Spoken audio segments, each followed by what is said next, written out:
Hey Sakura, hi Erica, hi Whispered Me. Hi Jessica, hi Joe Glover, hi Muka. Hi Carla. Hi William, hi Mandy. Hey Scarlet Rain. Hi Margie.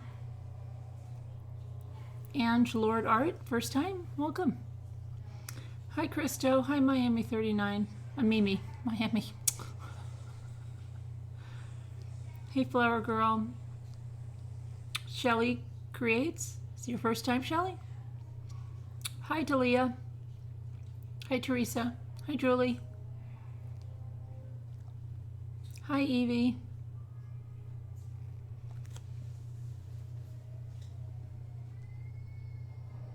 Mystic Picture? Who's Mystic Picture? I don't see Mystic Picture. Evie, who are you talking to? You see someone in here named Mystic Picture? Hey, Miss Mary. Hi, Joe. Hi, Seaglass. Hi, Carolyn Parrish. Hi, Sandy Bays.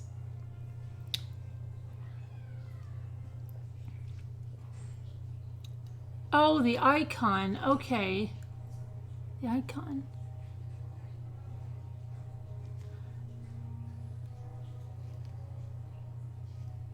You've been around since I was doing my premieres. You usually don't say much? Okay. Well, welcome to chat. Zoe's back at the hospital. At the vet. She has to stay for a couple of days. She was not getting any better. Hi, Deb on the Move. Hi, Tracy B. You've been here a while? Okay. Well, welcome to the chat. Hi, Nurse Nana Patty. Hi, Ashley. Hi, Save Robbie. Oh my gosh, I'm going to talk about that, Teresa. That was so infuriating, wasn't it? Oh my gosh. Hey, Tamlin. Yeah, she was just vomiting just as much, and she wasn't any better. He was really rude. Hey, Lethal. She would not stop vomiting, and then I was freaking out because I was reading that, they do vomit like that with Lyme disease and stuff, and it said something like, but if it's continuous, then it could be kidney failure. So I was freaking out, so I called the vet, but they tested her kidney function, and they said she was well within the normal ranges, so it was not kidney failure, which was a good thing. And then she said he wants to bring her in and keep her here for a couple of days, give her IVs, and they gave her right away a shot to stop the vomiting. And I've been so busy shopping, Doris Cat. Come on. So that's what they're doing. And then I got really worried because I was reading up on Lyme disease. Now, none of her joints look swollen to me.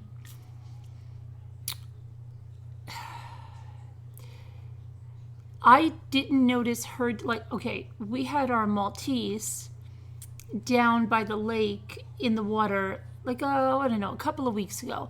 And then as we were walking up, she was holding her one back leg up, sometimes if a dog runs outside and they stub something on, and then they're limping on the one leg. Well, she was doing it, and I said, "What is she doing?" And Jimmy looked like, "Oh no, she does that sporadically sometimes. She's just a big dramatic actress or something, right?" Well, I found out Zoe had been doing that too. Now I'm worried that our Maltese has Lyme disease. And then our bulldog looks like she has a cold. So I'm just like, oh my gosh, all of them have Lyme disease now? So Jimmy asked when he went down, should we get and the doctor said, look, just because they lift their leg up like that, that doesn't mean they have Lyme disease, okay?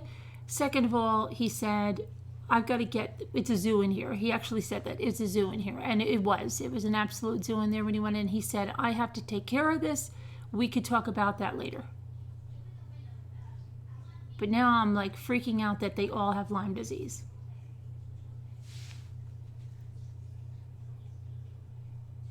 Hi Sharon, hi Kathy, hi Margie, I got you already, right? Who did I miss? Hennessy, hi. Nora, hello. Thanks, Evie. Okay, I think Wendy, hi. What else did I miss here? No, I missed. So we'll see what happens. I mean, I'm just hoping I think they checked everything. You think it's all slim? What about her lifting the leg up? And it's really weird because there was a tick on the bulldog a couple of months ago. It wasn't a deer tick. It was like a dog tick kind of thing. Oh, and then I saw the weirdest freaking thing that you've ever seen in your life. I was riding my bike around, and as I came upon my last time around, almost by my house, in my neighbor's driveway, that he only comes in sometimes, okay, because he lives in Manhattan. They're not full-time residents. I hear this sound. It sounded almost like a bleating. I didn't know what it was. I said, oh, and I got excited for a minute, like, oh, I'm gonna find a little abandoned animal, right? Why does it feel like there's light? There's like something, this light coming through my hair. It looks like weird. Okay, so I hear this little bleeding, so I stopped. I stopped right in the driveway. He was on, and he tests negative now. Did he have any, was he sick with, like poor Zoe's like sick.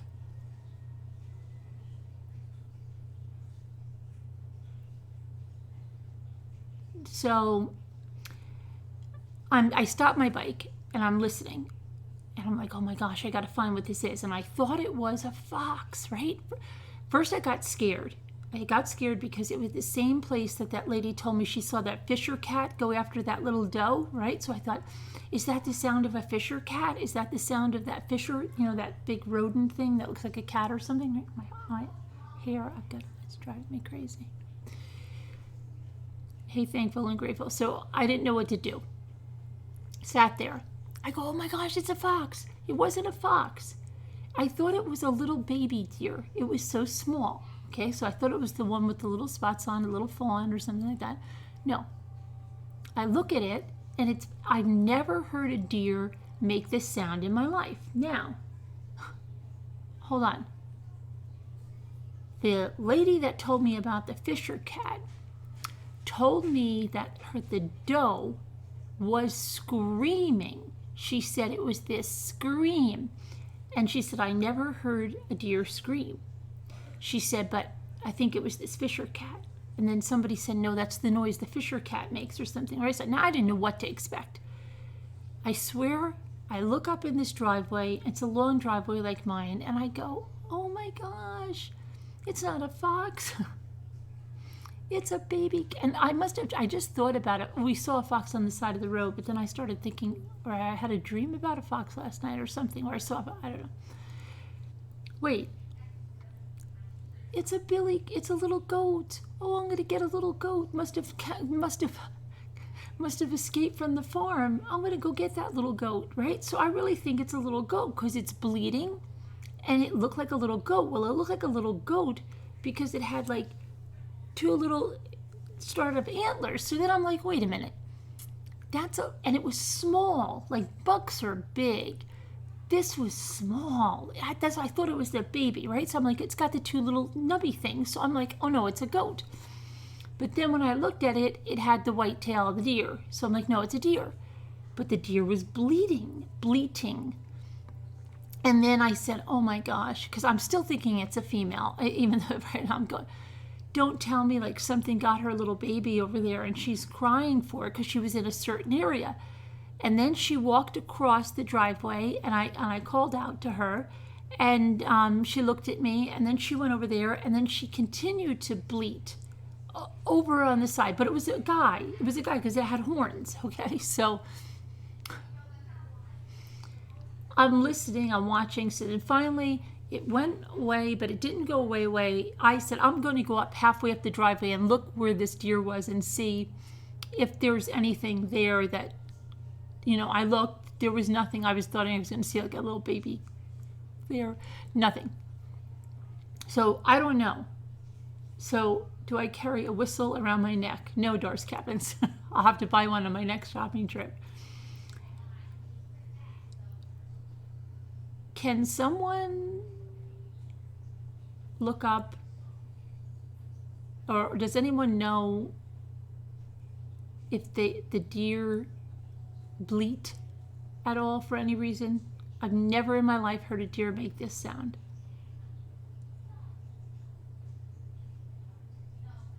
Anyone know offhand? Any kind of bleating? Carla says yes, that they do bleat. For what reason? What would this male be bleating at? For what reason? You're going to check, Leisha. Thank you. They can sound like crying. That's what I thought it was. I didn't even think it was a deer. I thought it was going to be a little tiny little baby something that I was going to be able to take home with me.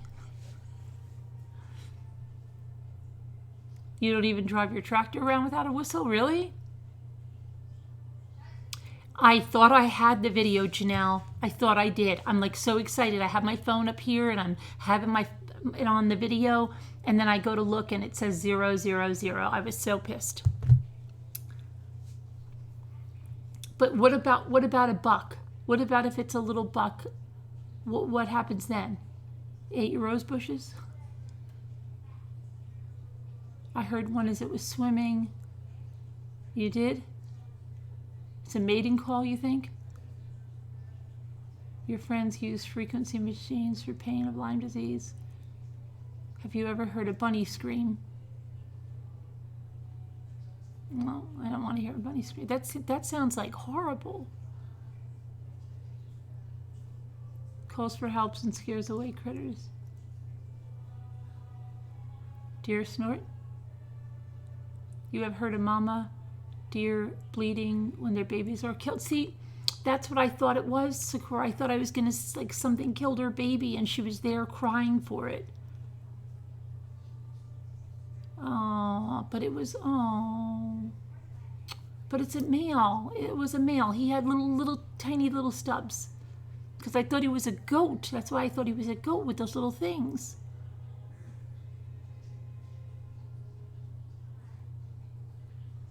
Oh, don't tell me about the bunnies, please. I don't want to hear about the bunnies.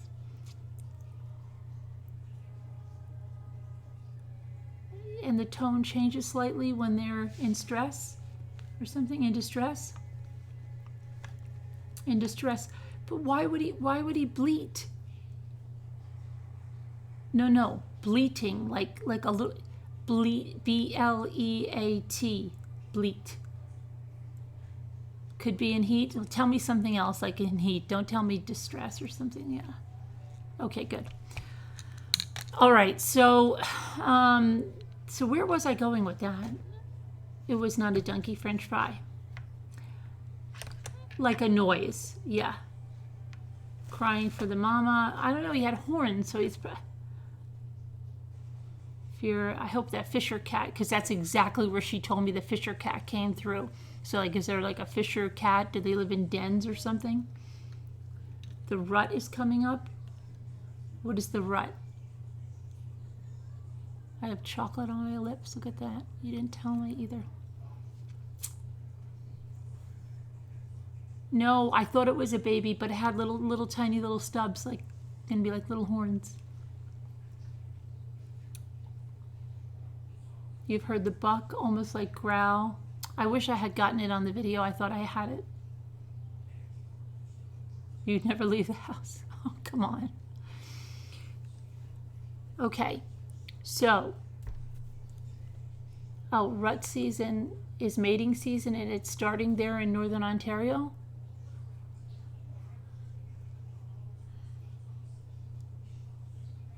Hi, Jeannie. If you want to hear an interesting sound, Um, okay, speaking of that, mom and brother are both in the hospital. What happened? Mom, you got bad news? Wait, mom went back to the hospital? Oh no, what happened? You love nature over here. Tiny horns means they're tiny juvenile deer. Okay, all right, tiny male. Okay, gotcha. You're freezing here?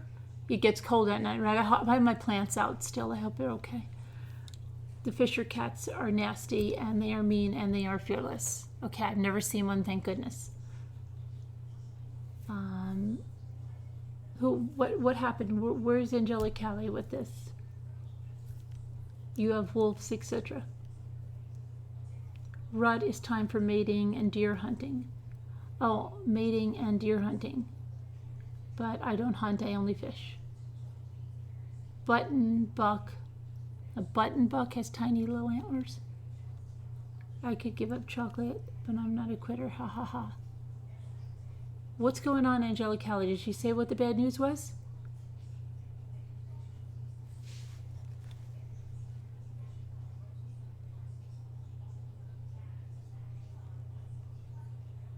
$93 there, huh? The only info I have is that a doe will bleat when it's in heat, but I don't find that a buck will bleat. 105, that's good.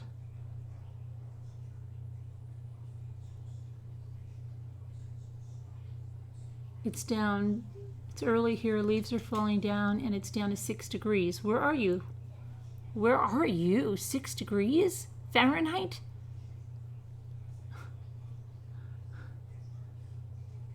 I don't want to be there.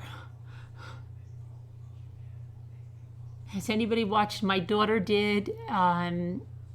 She said it's very distressing. You must have seen my book that I picked up at the Dollar Tree. Nearly 100? Oh my gosh, send some my way. Where's it? 2 days ago, we had to call the ambulance for her. Another infection, and the cardiologist said her heart is very bad and she doesn't have much time left. Oh, get out of here. You need to get a second opinion. What's with her heart? Your mother looked fit as a fiddle in that video of when she was painting. And you said she's moving furniture every other day. Come on. You need another opinion.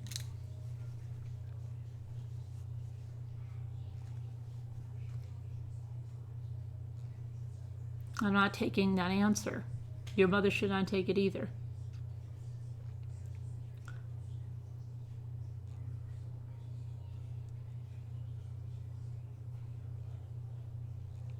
Definitely prayers for her, but I mean, get another opinion. Is it congestive heart failure? No, Angelic Callie might be, but Angelic Callie has that.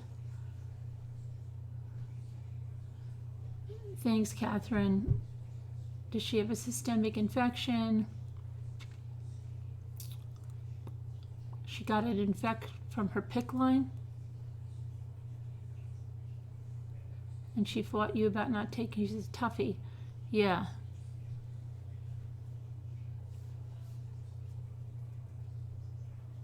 Oh, you're in North Ontario near Manitoba. Oh boy. That's crazy. I'm sorry, that's crazy. She just wants to go home and not go back. God works in many ways. Well, yeah, I know, but she's...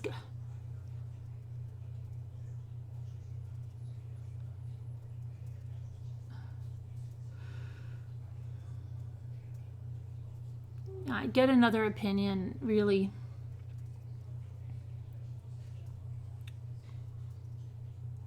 Hey there, MH.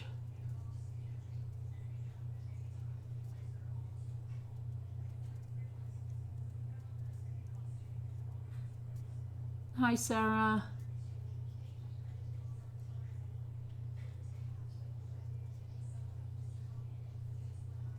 I said hi to Lisa H, right? Alicia? Yeah, I'm so mixed up.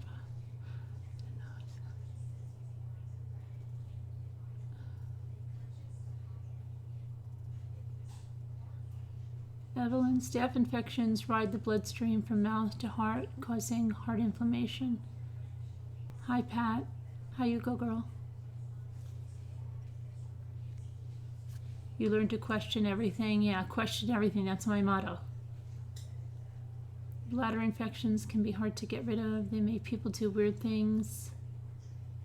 Have her transferred to University of Michigan in Ann Arbor. I don't think they should have sent her home so early last time. Her doctor said she was spunky. My mom wouldn't want to live not doing everything.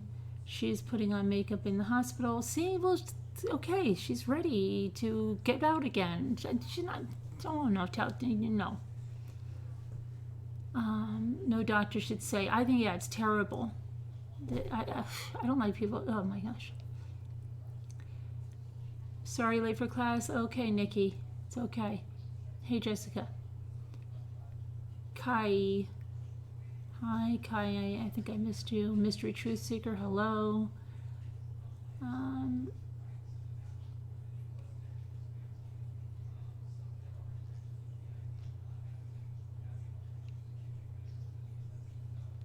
Feisty.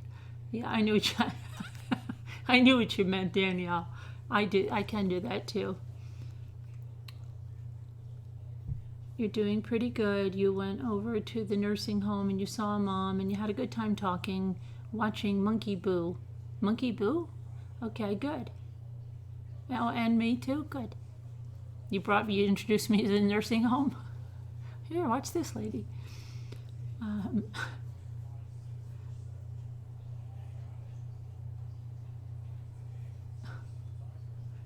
Trying to get her in to see my doctor. Oh yeah, try to get her in to see another doctor for sure. Happy to hear 100, yeah.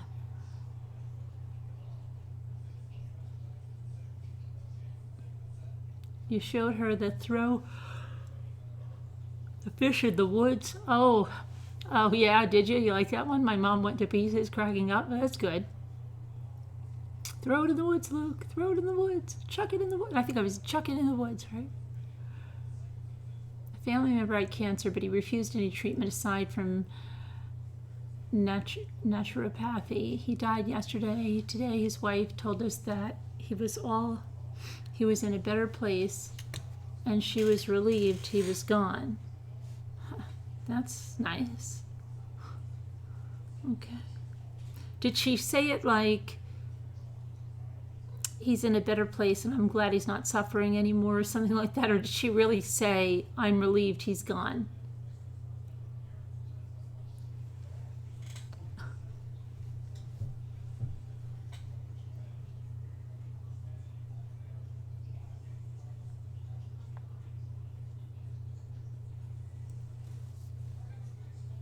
A tear that went from your heart to your stomach. No surgery. Cardiologist said, you're a miracle. Yes, Kai, great. Wonderful. I was playing the video on Luke making slime. She wants to make some. I would be lost without my mom. All right, well then she's got to get better. She really said she was relieved he was gone. It was just horrible, but I'm not surprised. What was their relation? Was she like his main caregiver or something?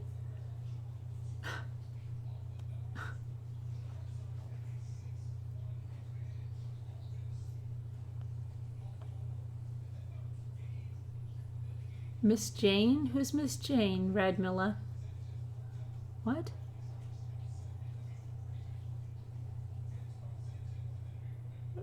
Who's Radmilla? And who's Miss Jane? Hi, Helen. Hi, Cece. I don't know. I'm assuming I might know who Radmilla may be. They like bridges.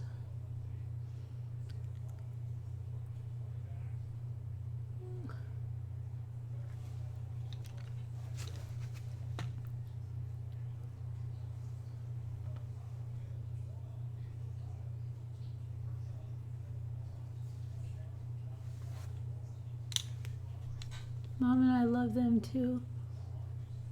Who do you love too? I'm missing that.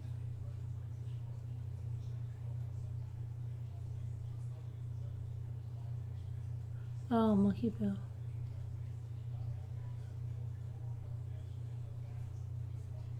There used to be a lady, is that the lady with the little tiny baby monkey that she lets climb and she changes his diapers all over the kitchen and everything? I didn't think that was Monkey Boo. I haven't seen her in a while. I wonder if they still have their monkey.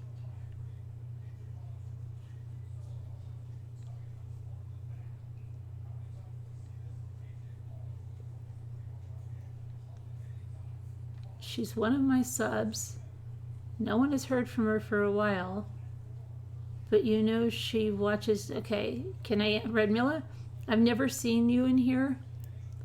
I am a little perplexed as to what's going on.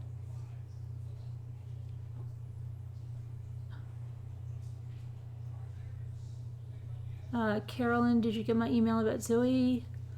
I don't know. I haven't been able to check email today, but I will. I've Miss Jane? I've never seen a Miss Jane that I know in here. And I mean, I can put her in my sub list and see if she is truly one of my subs, but I don't think so.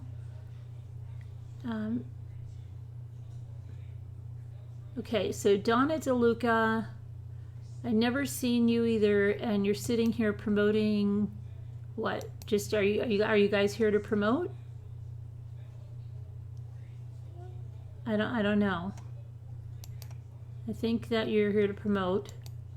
It's what it's kind of looking like, because I've never seen either of your names. And I don't know.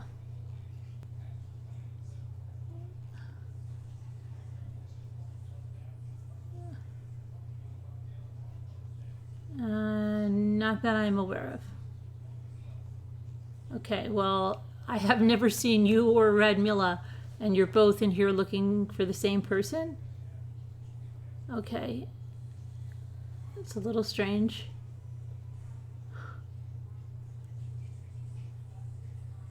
Oh, no, not you, Lisa. No, it's a little weirdness, but okay.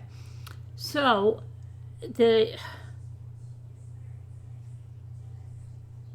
I'm not saying it's not who she is.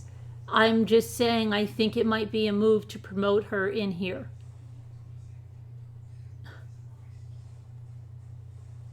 I'm truly a newbie. It's fine to be a newbie. That's fine.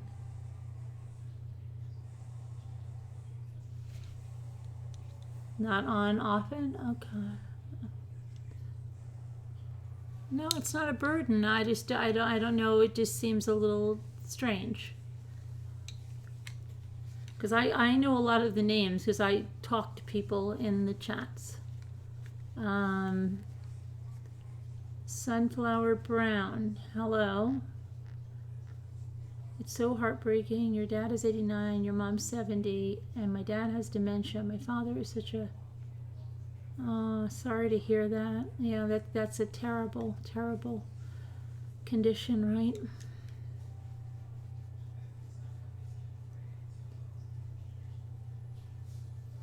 Coincidence? I don't know.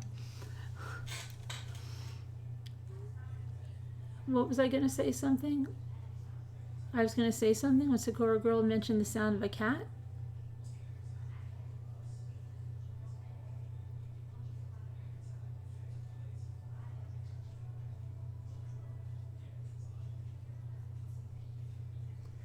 I would be careful after what happened, Carolyn.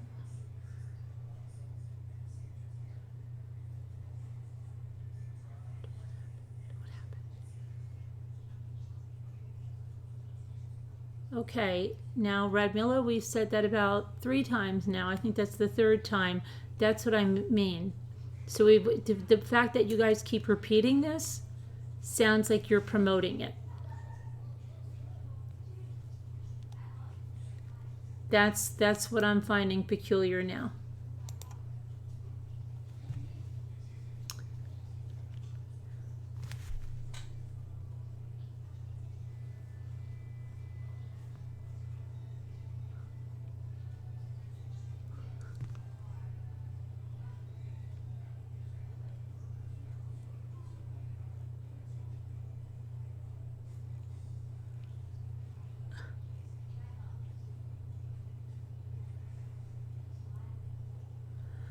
All right, so to this trial, did anybody who I know, Teresa, you said you watched. Anybody else watch this today? This defense team, let me say a couple of things. The guy looks, the son, it's the father and the son. The father reminds you anybody? Jack Nicholson? Like a crazy Jack Nicholson? Which is not too hard. Yeah, and the son, I think it's Harry Hamlin. I'm trying to remember who it is that he reminds me of, or it's like somebody from, I don't know why I'm thinking like Knots Landing or something. Harry Hamlin, I think, is it Harry Hamlin? That the son is like, and did you see the son? Did you see him doing this?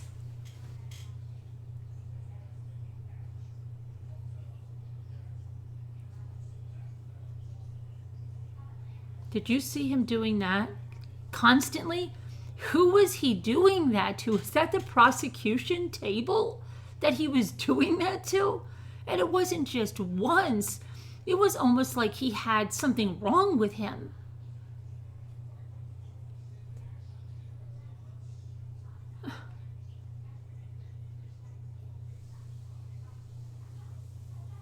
That was, first of all, that was so unprofessional. I didn't know whether he was doing that to the jury, because the jury was over that way, isn't it? That was so juvenile. And he looks like, I don't know how old he is. He's probably close to 40, if he's not 40. Maybe he's older, I don't know. But he looked, yeah, the Richardson case, yes. He just looks like a guy that goes home and he's like, what is it, Dad? Like he's still, I don't know, he's still, oh, you have family. We are your family, Angela Callie.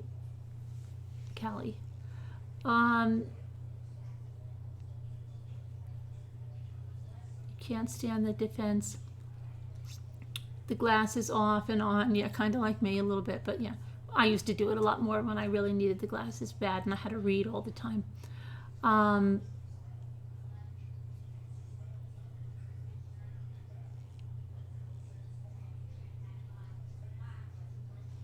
Oh, is that the freaking pen that somebody is always clicking something there. It's like he's trying to do like some subliminal stuff, or I don't know what the heck he's doing. But the father and the son, you could tell it's just like, and the father he's a loose cannon. He's a loose cannon. You could tell how he is at home. He's probably punched holes in the wall, slamming doors. He looks like a big giant baby himself. He has all that stuff under his breath. Yeah, I'm sure you do. Sure you do. Yes or no?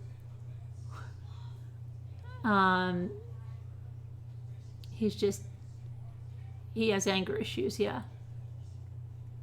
That was so ridiculous. Well, we'll just let the jury figure it out. Hi, Jacqueline. So, lots of stuff going on there. I don't think he's helping. Oh, and then when he called her a child, did you hear when he said, the child that gave birth to a stillbirth baby, the child?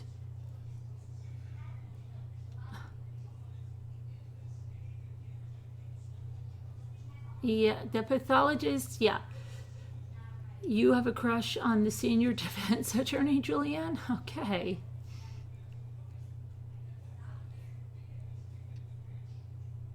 Everyone's coming in now? Okay. 18 made her an adult, right? That's what they said. So it was just, it was so much today. I mean,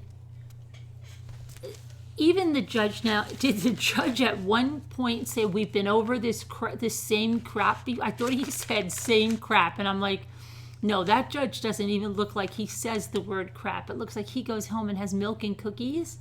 All these people look like other people to me. Okay? And I thought, I mean, that guy looks so much like, just, I don't know, like he still lives with his mom or something, and has a bedtime, that I couldn't imagine him saying crap. And then it sounded like he said crap. And then later he said, well, haven't we been over this ground before? Hey, mommy for the win.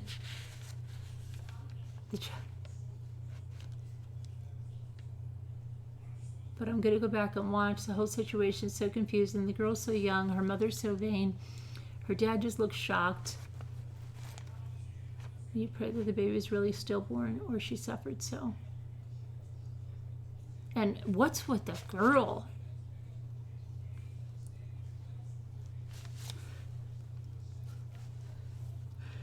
Did they tell her to do that or something? Like, just shake in your chair like that, like you're about to pass out? Keep shaking in your chair?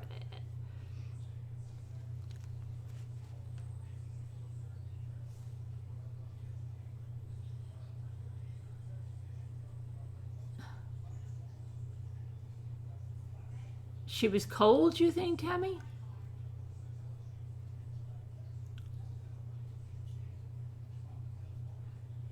You think she's very much mentally under than 18?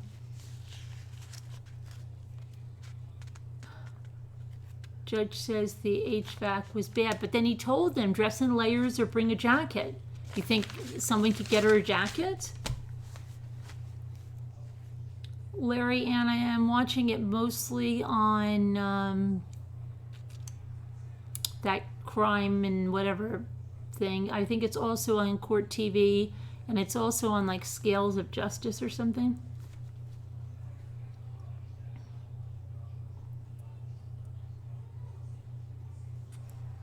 You think she's faking, Jessica? She's actually 20 now. The whole thing is bizarre. Law and crime, yeah. A random thought. I thought of you today. I was driving. It said 3:33. Oh, look at that. I can't watch her. Yeah, yeah. She makes like just the horrible little faces, right? But okay, let me go back to my notes. And here's the thing I want to tell you. It made you want to cry seeing her shake. So you feel a lot of sympathy for her then, I'm guessing, Doris Cabins? I think the girl was on her own. Her mother taught her to value appearances over honesty. We can't get it in England. Well, but you can get it on YouTube, right? You're not familiar with the story, but why is it aggravated? Do we know if she's in jail? She is out. She's out on bond. Hi, Karen McCann. I think she has been put on medication. Diana thinks she's faking it, looking like some insistent little 12-year-old. Oh, Fortnite? Yeah. Not really, but it did upset me. I feel she's guilty. Oh, okay. Faker. Danielle says faker. Okay, the thing is, I try to listen when I'm doing something, but I have to take so many notes because, hey, Rosary, how are you doing? I was wondering where you've been. I mentioned it the other day. Faking, yeah, so I just can't. And then it's like, he never gets so, and it's like, oh my gosh, he's going to go through the whole thing again. Well, thank you, good. She has an eating disorder. Yes, she does. Can I join the mommy? I don't have one. What's the Viper? Do you mean Slack? If you want to join Slack, send me an email. Oh, I don't know shorthand. I do my own version of shorthand, and sometimes I can't read it. I think I'm going to definitely read it, and then I don't. No, I use my own version. Kierland's version.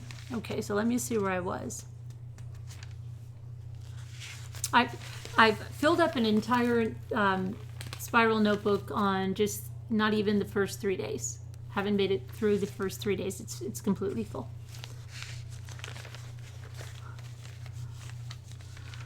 Okay, let's see where we were. I'm going to try to do maybe like next week a premiere of a recap of all the days, kind of.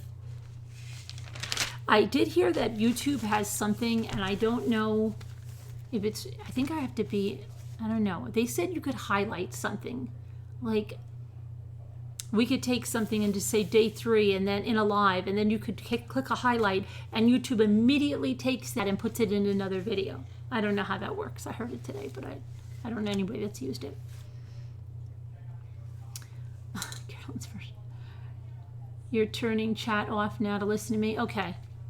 So day 3 began, and the judge announced they're taking the witnesses out of order today because Lieutenant Fain had a scheduling issue. So they had to interrupt his testimony, but then the judge says, of course, it's not going to matter at all, and nobody should, look any further into this. There's nothing to read into it, nothing, okay? But someone's still reading something into it.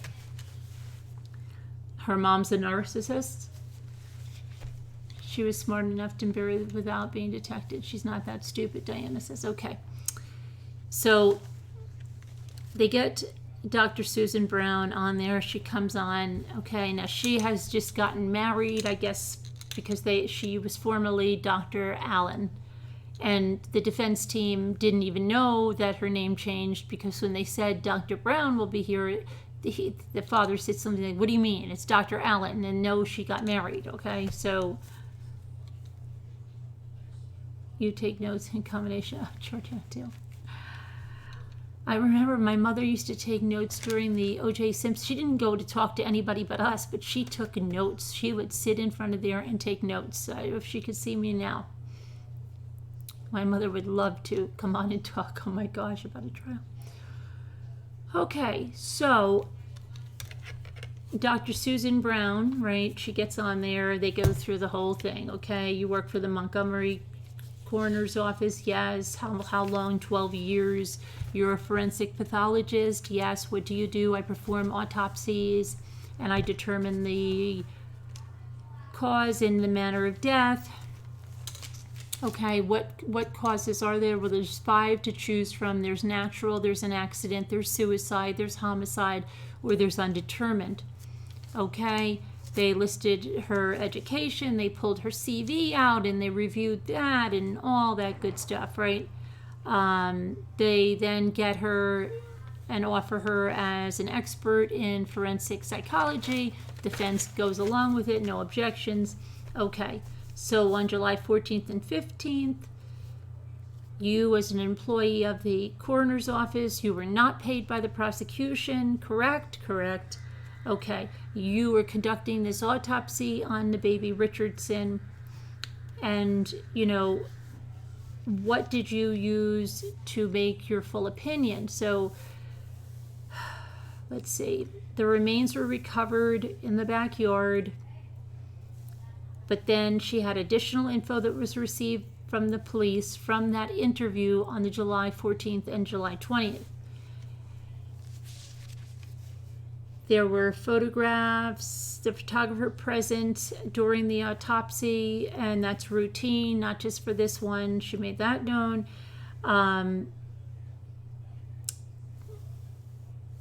They usually do, they said, what do you usually do? I usually do an external exam. I usually do an internal exam. We remove all the organs. We couldn't do an internal exam because there was nothing internal, right? All there was bones and a little bit of soft tissue. So they documented everything with photos, and she followed the procedure as much as she could, given there were just bones and just a small amount of fatty tissue attached to the bones. No internal exam, nothing to do with that. It was limited. And you're aware of 2 excavation dates. Yes, you performed this autopsy on 2 different days. Yes, she did. Okay? July 14th is when they received the stuff. July 15th is when she performed the first autopsy. July 20th, they received a second set, and she did her second autopsy exam on July 28th. Okay, so they start putting pictures up there, right? And hold on a minute. I have a, I don't know. Well, okay, I won't worry about that right now. I'll show you after. Okay, so there's a photo of the bones a little bit before. It's not really laid out yet as the skeleton.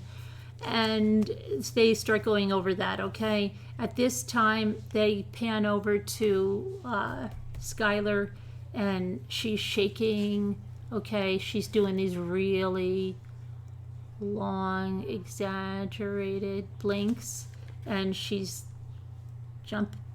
like, it's almost like she's jumping up in the chair. Very strange stuff, okay? Maybe, really, she looks like she might be having a seizure. I'm not joking. She looks like she might be having a seizure. She might be going to pass out. I don't know. Like, I keep thinking like she's on the verge of doing something. I don't know what's going to go on with her. She looks scary. She's ridiculous, Grace said. Okay. All right. And then as they're showing the bones, this is what she's doing. And she is looking in the direction of the picture. There is Erin Moriarty from 48 Hours sitting in the back. Did everybody see that? And then there's that other lady in the striped, in the horizontal stripes with the laptop. And they're taking notes like crazy too. She was. Okay. So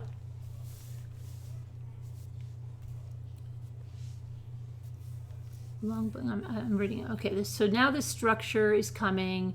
They're talking about the ribs are there, the vertebrae, and she mentions that there's a little darkness on the ends of the ribs. Okay, they get the skull pieces, and they make sure that everyone knows it's common for the skull to be in so many pieces because the bones are not fused as an infant, and actually throughout the body, a lot of the bones are not fused. And would this be consistent with an infant in its first day of life? Yes, it would be. They got a second bag on the 20th, and that contained some dirt, some strands of hair, which was used for the DNA and the gender analysis. And then there was a third bag. This is all the first one. There were 3 different bags, which was a collection of dirt and some fragments, some soft tissue, and numerous small bones. Did you make attempts to inventory? She said, no, we waited for the anthropologist to recover as many bones as they could from the dirt. She was trying to go with her hands and remove as many as she could in the dirt. And they said, how did you do that with your hands? Okay. So now they have this out there, and she's showing ribs, clavicles, the vertebral bones, long bones, skull bones. Okay, the skull bones, there's occipitals, sides, there's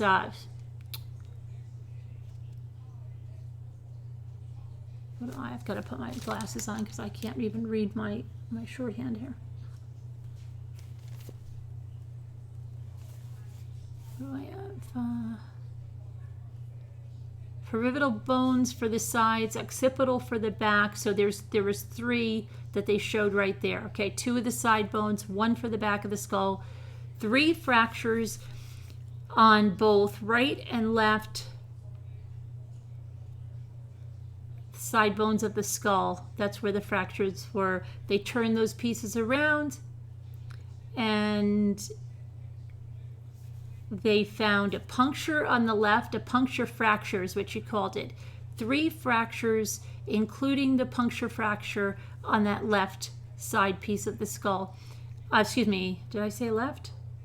Left. 3 fractures on the right.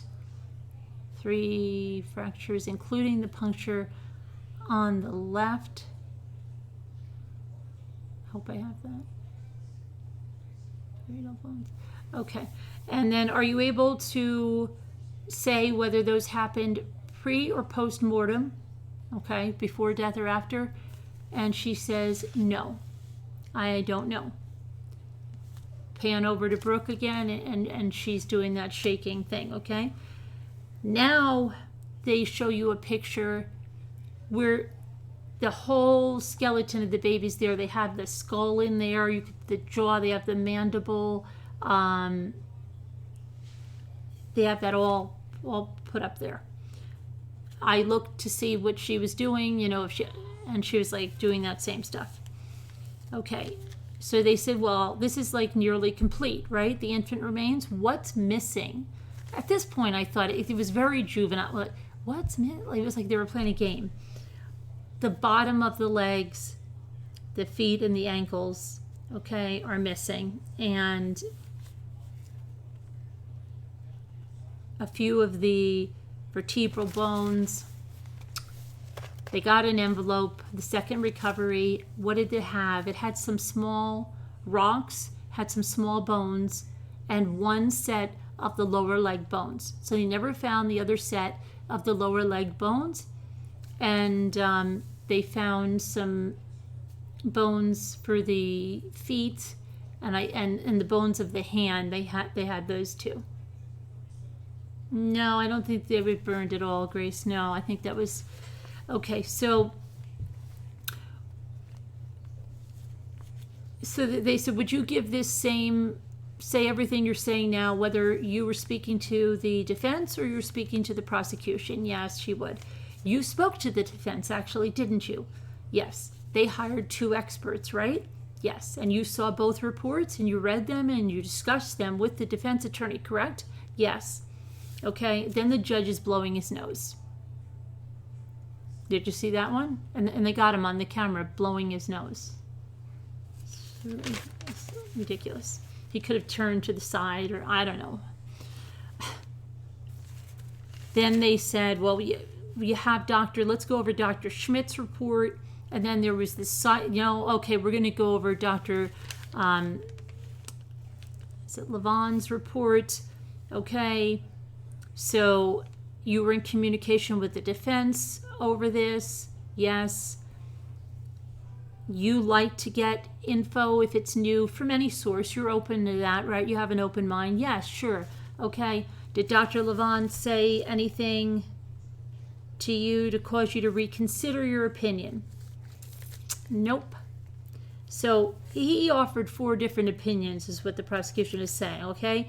Number 1, he said there is no identifiable thermal injury, and she did not identify anything to indicate there was any thermal injury.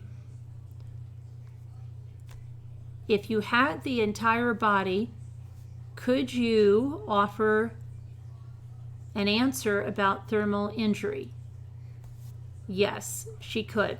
With just the bones, she can't say for sure, but she would not disagree with that first point. So 2 that this doctor said was skeletal remains. This Levon, said no violent traumatic injury.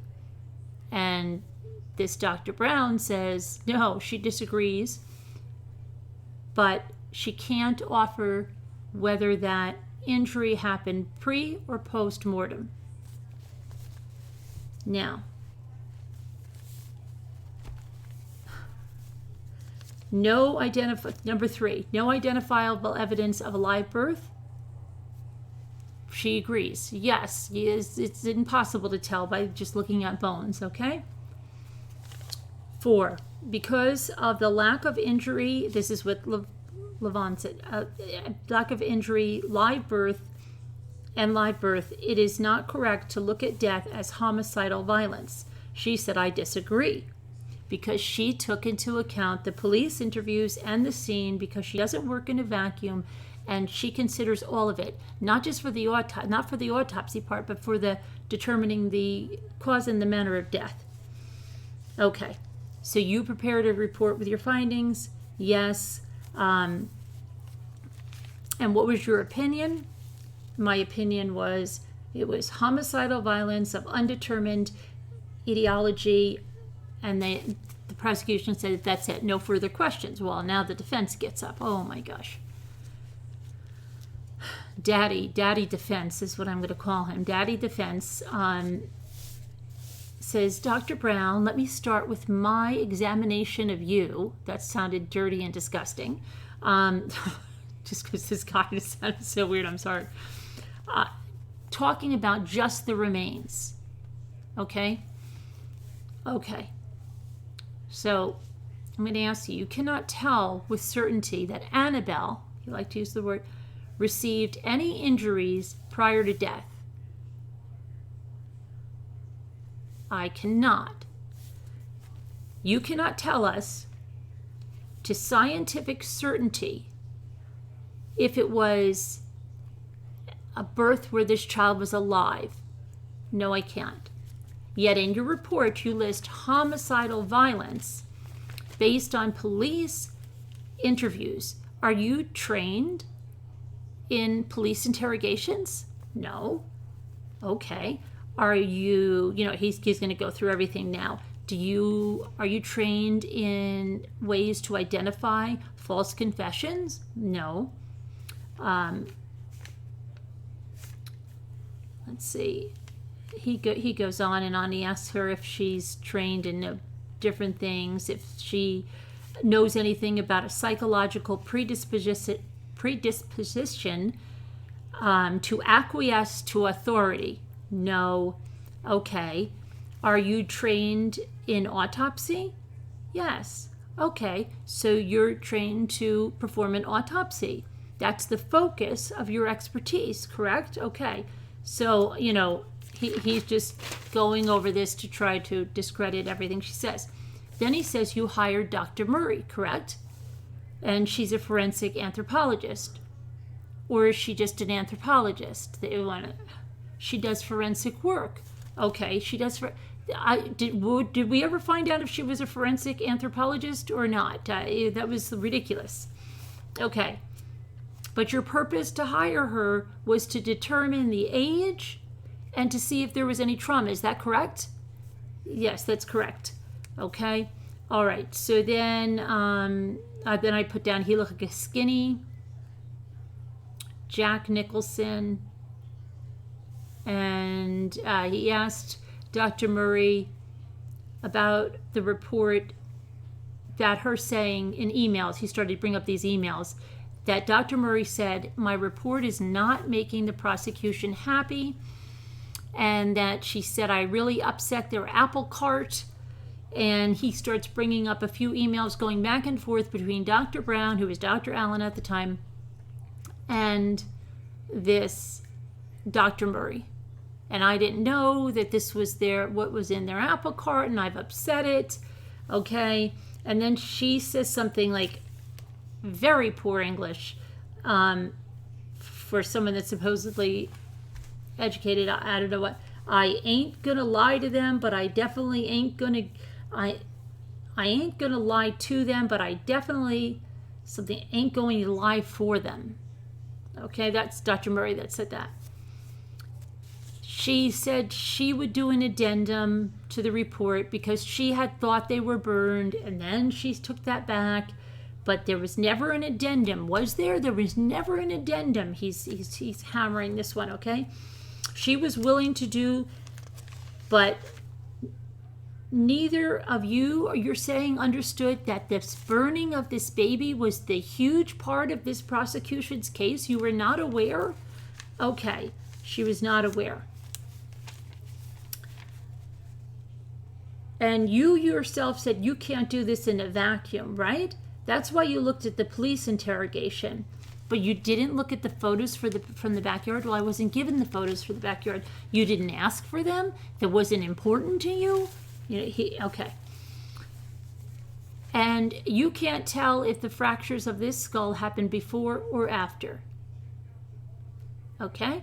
And then she said correct.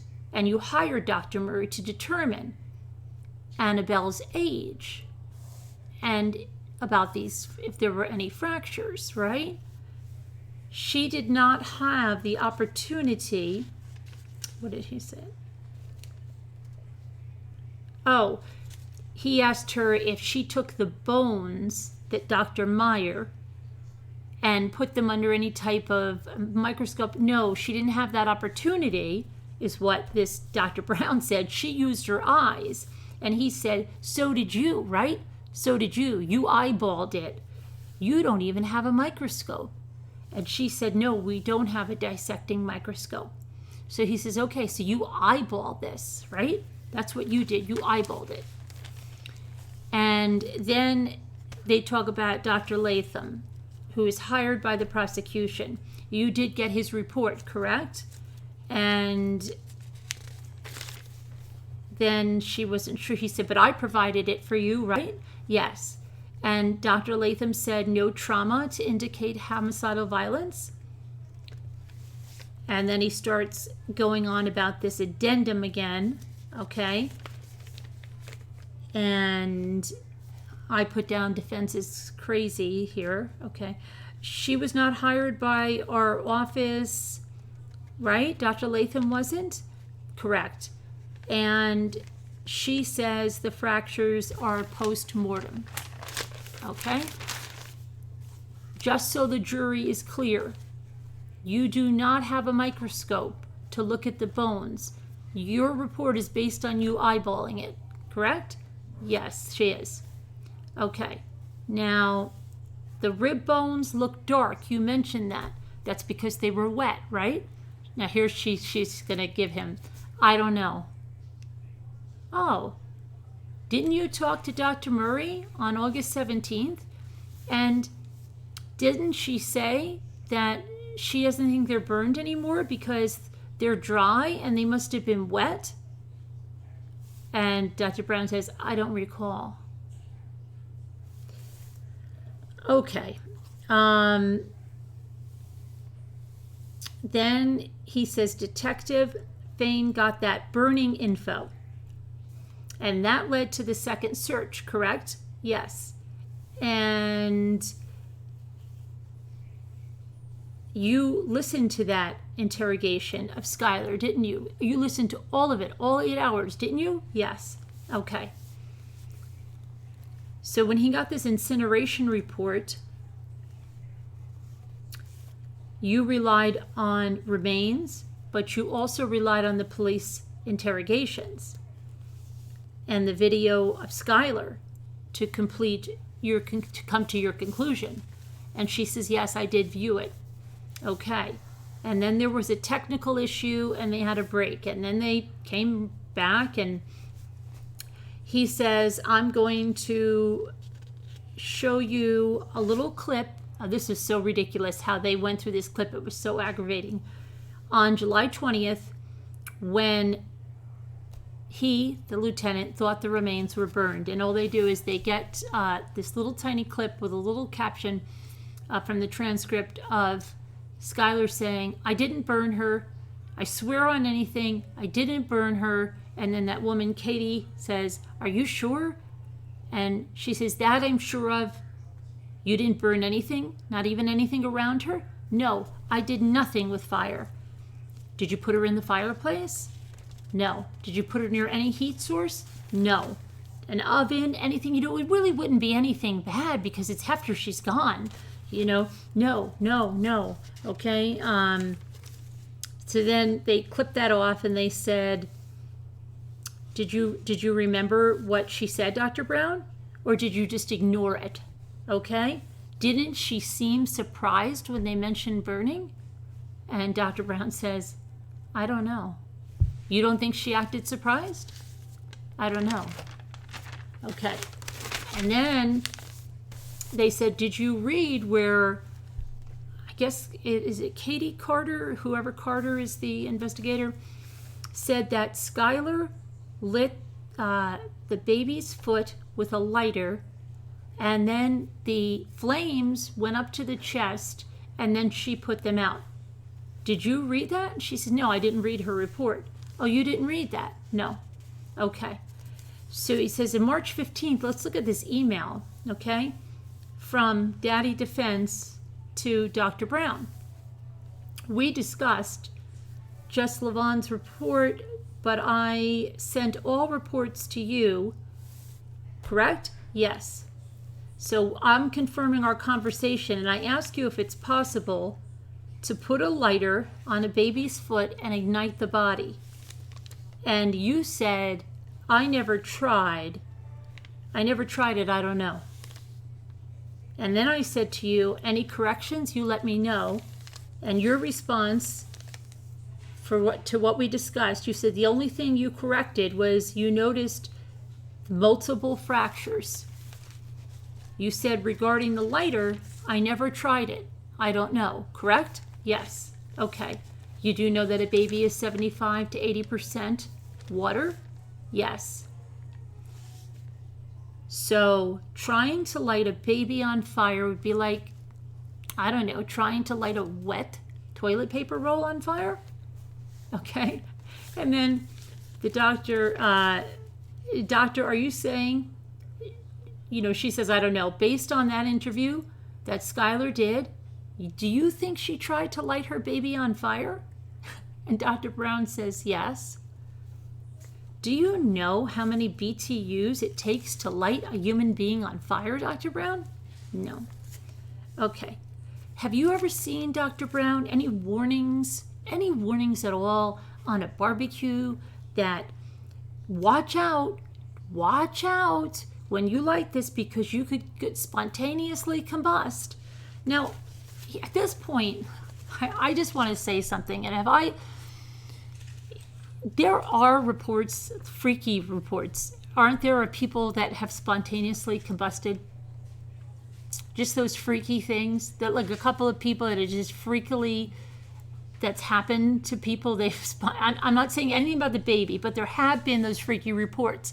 So how this doctor or somebody didn't say, well, wait, people have been, they have spontaneously combusted, okay? But nobody said that. So he said something like, we don't just spontaneously combust. Now, do we? I'm surprised she didn't say, well, we can't say with absolute that we don't. There have been cases, right? Okay. From inside, they have not, okay. But still, he just said we don't spontaneously combust. He didn't say at that point, so just whatever. Then he says a barbecue, right? He goes, so you don't have to worry. There doesn't have to be any big warning that if a little flame comes out, if a little spark comes out, be careful. And he's like, I've raised two kids. And I'm like, oh, I wonder what the other one's like. But he says, and we've had fireplaces, and we've had campfires, and we've had things, and I've never had to tell my kids, hey, kids, be careful. Don't go near that fireplace. Don't go near there because you might spontaneously combust. And then the judge or somebody, come on, this is getting ridiculous. And so, yeah. And then she said no. So he said it doesn't make sense. And then he goes back to the photos, the backyard. He starts showing the tree line to where the baby was buried. And he says, you never saw this photo, did you? No. Okay.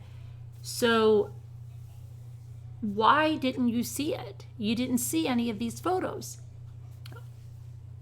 You didn't see it as important. And she said, well, I had a report from the people that did the excavation on what was going on, right? I saw that report. That's what I based it on. But why didn't you want the photos? Well, he goes on and on about the photos. Why didn't she ask, okay?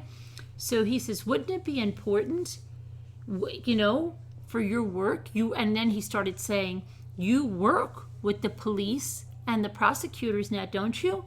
Don't you? Isn't it important if you need more info? You ask for info? Okay, and he's like, you don't do any moonlighting, do you? Like if someone was wrongfully accused, you only work with the police and the prosecution. And she says, no, if I receive a subpoena, I will work with anyone or go in with anyone. And then he says, okay, and doing your work with the prosecution and the police, you're working with the prosecution and the police, right? Yes. Okay. And then he says, and you're filling in the vacuum, right? But you didn't think it was necessary to get any of these photos. So she said, they did not take them, so she did not see them. And then he says, have you ever been around a campfire? Yes. Have you ever built a campfire? This reminds me of what? No, I can't say that I have. Okay. Well, have you, and now if she didn't ever build a campfire, the next thing he asks her is ridiculous, okay? He says, have you ever taken tree limbs, branches and stuff, and lit them on fire on the ground? To burn? No. Okay, so you've never seen that, but you must know that when these branches and these leaves and things like that burn on the ground, that it discolors the ground and it leaves a burn mark in the ground. And she says, I don't know. And he says, oh, you don't know? You don't know that it would leave a burn mark in the ground? Okay, so don't you think it would be important if Skylar burned her baby that you see these pictures? Because he's trying to say the ground would be discolored. You would see this, okay? So you did not fill this vacuum with these photos, okay? You just used your report from the coroner. Okay. Any evidence of any burning that you saw? No. So are you going to tell the jury, okay, that she burned her baby, but you don't think, no, see, this is my great writing.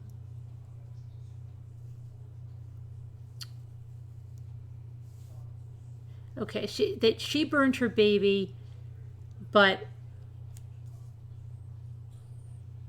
I think he's saying you didn't have the entire baby to look at, so you're saying you couldn't tell that.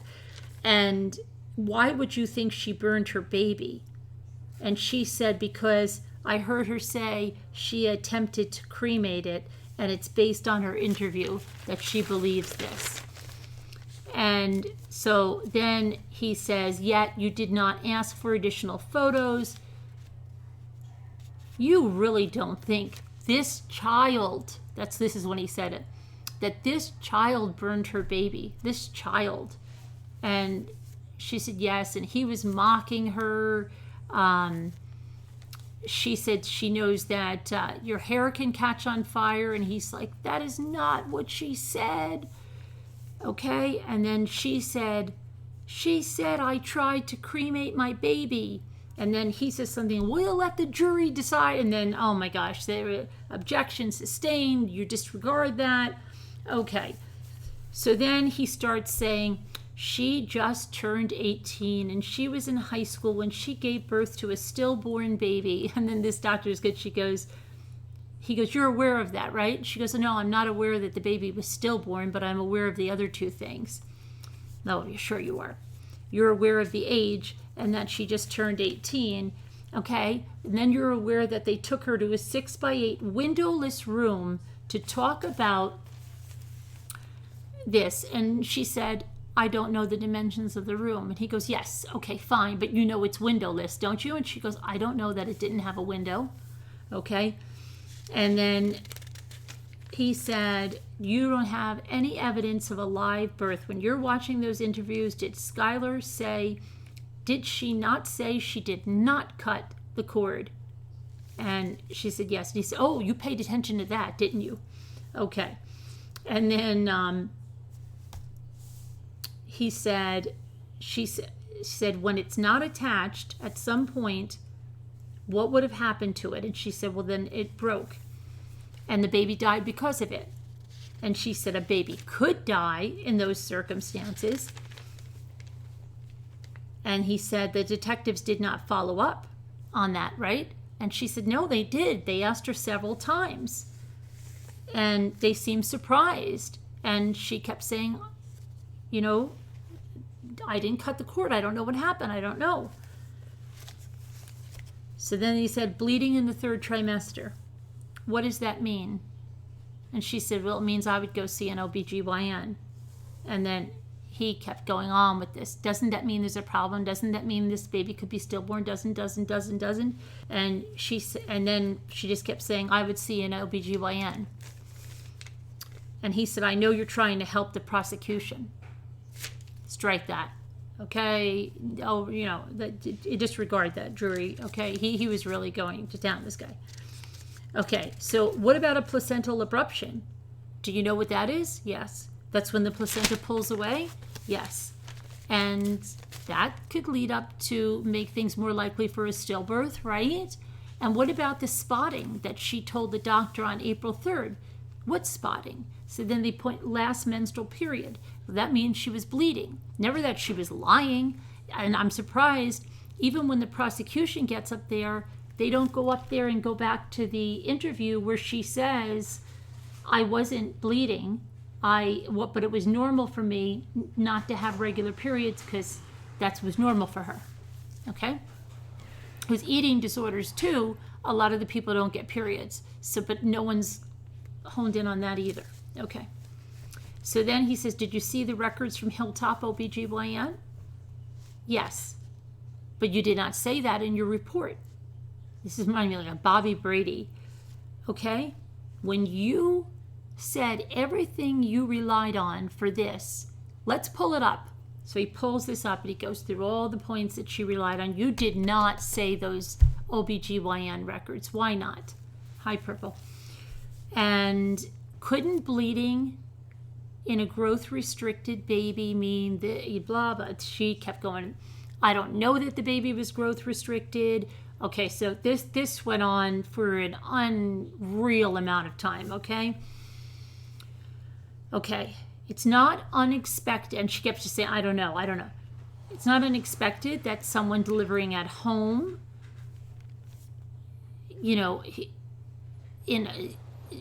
an unexpected delivery at home, that's what he said, would increase a stillborn at birth, wouldn't it? And she said yes. I'm surprised she said yes to that. Okay, anyway, if Annabelle was growth restricted, wouldn't that increase? And then again, I don't know that she was growth restricted. I have no evidence of that. And he said, what if someone had an eating disorder? Now, wouldn't that increase her having a stillbirth? She said, not that I'm aware of. I don't know about that.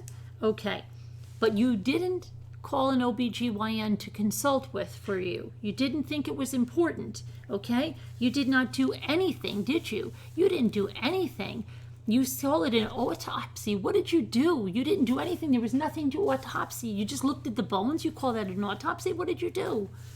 Okay, she said, I did what I could. I examined the bones, and I reviewed info from the scene, and I performed what I could of the autopsy, and I determined the manner of death. And he says, wait, no, just talk to me about the autopsy, right? That was just your exam, just your little physical exam there. That was all you did, right? Okay. He said, when Skylar was describing that her water did not break in that interrogation, that didn't come into your thoughts? She says, I don't recall. And he goes, of course you don't. Okay. The baby was not breathing. Remember she said that the baby was white? Do you remember that? Now here's another thing. Anybody that's gone to Lamaze or anything, I don't know, but I looked it up too. They say, okay, a regular baby, full term, that's living, live birth, is blue. They're bluish as they come out. When they take the breath of air, they start to turn pink. Okay? I went on a forum to see about these stillborn babies. Nobody was describing them as white. They were describing them as reddish. Some were saying their babies were pink. They were even telling how far, a baby that died 6 months in utero, 6 weeks, 6 hours, 24 hours, they were all describing. I didn't see anybody say the baby was white.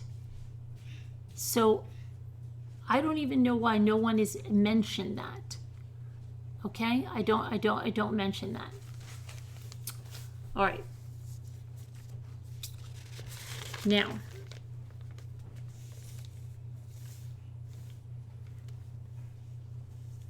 so he says,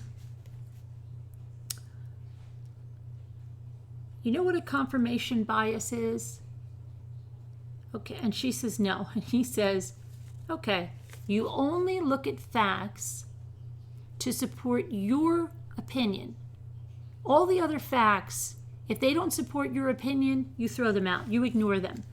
And you ignored a ton of facts to support, and that's when the judge says, we've been over this crap once before.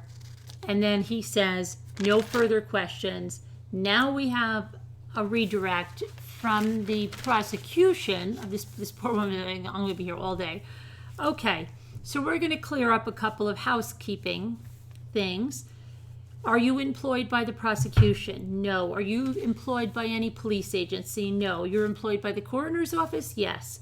You perform autopsies on anyone, right? Anyone that, yes. You subpoena to court, you're going to go. It doesn't matter if it's the defense, the prosecution, yes. Okay. The emails between you and Dr. Murray, they were initiated by Dr. Murray, were they not? Yes, they were. Other emails that were between Dr. Murray and Mr. Knipid, you weren't a part of those, right? No. Okay.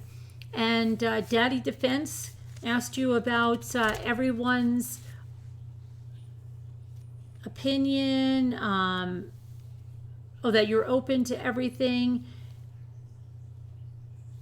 and you'll look at everyone's opinion, but your opinion is based on what you're able to make out from all the information, and you are not able to determine whether those fractures were pre or post-mortem, correct? Correct.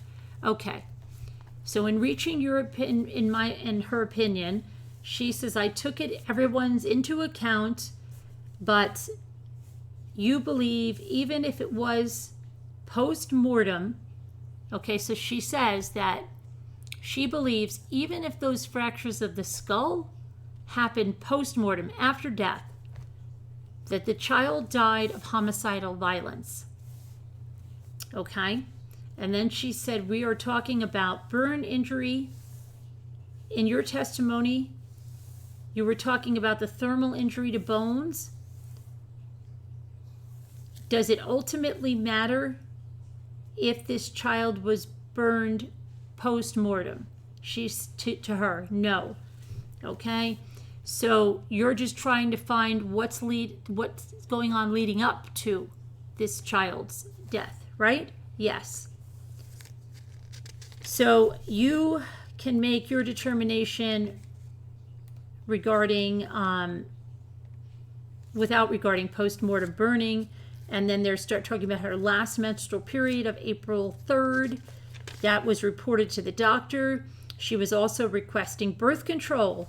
Does that indicate that she's pregnant? Okay. And she was telling the doctor that she had regular periods, because that seems like she's telling them, I don't want to tell you I'm pregnant, or it indicates she indicated she had regular menses, correct? Correct.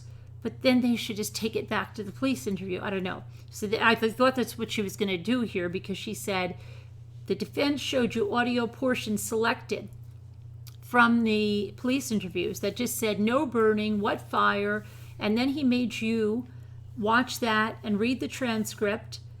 Do you recall, not pursuant to any questions from police, the first thing that she told her father when he walked in that room? And she said, I do. What was it? She said, I tried to cremate the baby. Okay? And she was asked absolutes about the cord. Second interview, do you know anything about it being attached or anything? She said, I don't remember. It might have been, that's what this one said. When they said, do you know for sure it wasn't attached? Skylar said, I don't know, it might have been. And then he said, if we don't know from her, can you conclude or assume that it's attached or not? No, we can't. She doesn't even know. So then they said, Lieutenant Fain asked her if her water broke. And she said, I don't think so. I don't know. She didn't say anything definitive about the water not breaking or the cord not attached. Can you assume this was a stillborn baby? based on any of this. No. Okay? Her father is sitting there cross-armed in the back. Okay? About the daughter bursting into flames without any amount of,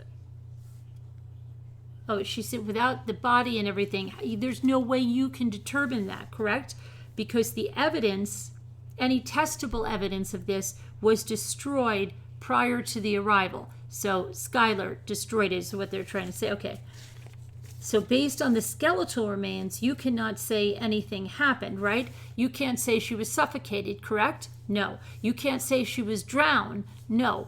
So what they're trying to say here now is she could have suffocated her, she could have drowned her, she could have strangled her. There's no way to know. No way to know because she destroyed all of the evidence about this and just wanted to pretend it went away. So nothing further. Then the defense does another cross and says, Doctor, you know that decomposition occurs when a body is buried in the ground, correct? Yes. And let's see, what did he say? It's a natural process, is it not? Correct? Yes. So it doesn't mean anybody had to destroy evidence, right? It's a natural process. When you first took the stand and you were questioned by the prosecution, you said you said you can't decide this case in a vacuum. And when you got, let me see here, and then you talked about everyone's opinion and that you take everyone's opinion into account, and yet Dr. Latham's report, you would be important, right? Sure. But it's not in your report. It's not in. And then he said, you just want it to linger for the jury if it occurred before or after. Isn't that true? Okay, then that was another objection. And when she referred to Dr. Andrew, okay, and were you aware that she told him she was surprised when he told her that she was pregnant? No. Okay, so your determination before Annabelle was stillborn on May 7th, but you did not share everything. You did not, hold on, you did not have everything, okay? And then you said the OB consult you would use for if you had bleeding, and you don't care what Skylar reported on April 26th. You don't care what she told the doctor. Your review of the interview, she said she did not cut the cord. Okay? Were you not aware? This was another one. Were you not aware her mother found bloody Tampax in the upstairs bathroom? No, she said. Okay? Now, number one, her just finding that could have been one of her friends that was over. Okay, what the heck is the mother going through the garbage for? That just sounds like a total lie anyway. Okay, but she had a lot of close friends that any one of them could have left bloody Tampax in the bathroom. But it's just ridiculous.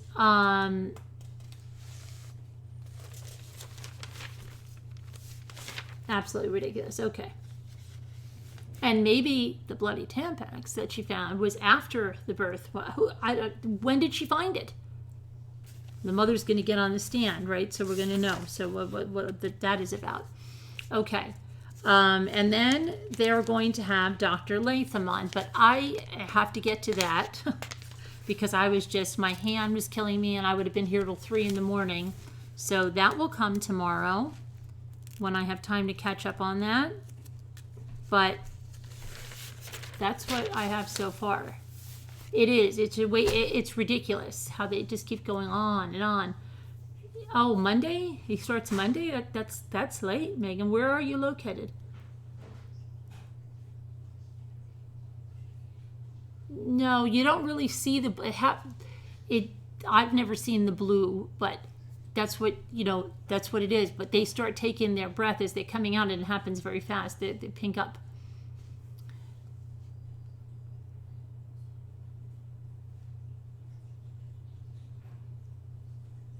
Her mom knew because she asked, has there been any conclusive evidence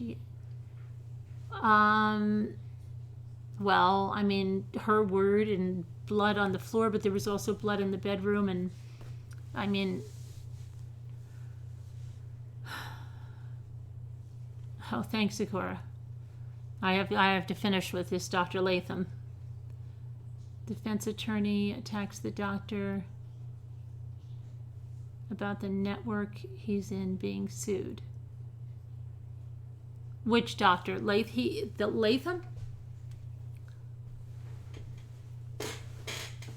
The white, yeah, I thought about that too, the vernix cocosa, right? That's coating on the baby, right? Especially if, yeah, they don't say that, especially if the baby was preterm, right? Like maybe a week or two, because they have more of that if they are. Like my baby's never had that, but babies that are early, some of them have that all over. I thought that same thing when she said white. I thought, what about the vernix cocosa?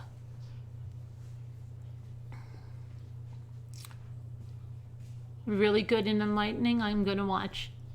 Trauma fractures, black bones align with late-term abortion pill delivery. Most women are assuming she's more like Watts than the average teen with trauma, abuse, and low self-image. I could have been her. Huh. When my daughter was born, she looked very purplish at first. It scared you. Yeah, some of them do. I mean, some take it a little longer to get, as soon as they get the oxygen in, they start picking up. I want to hear her mom too, Danielle, yeah. You did such a good job, almost word for word. I don't know how you do it, but thanks so much. Are you in the live chat? I'm right here. Hello. Do you see me, Doris Cabin? I'm in the live chat. I'm right here in the window up here. So you want me to be typing down there instead of talking?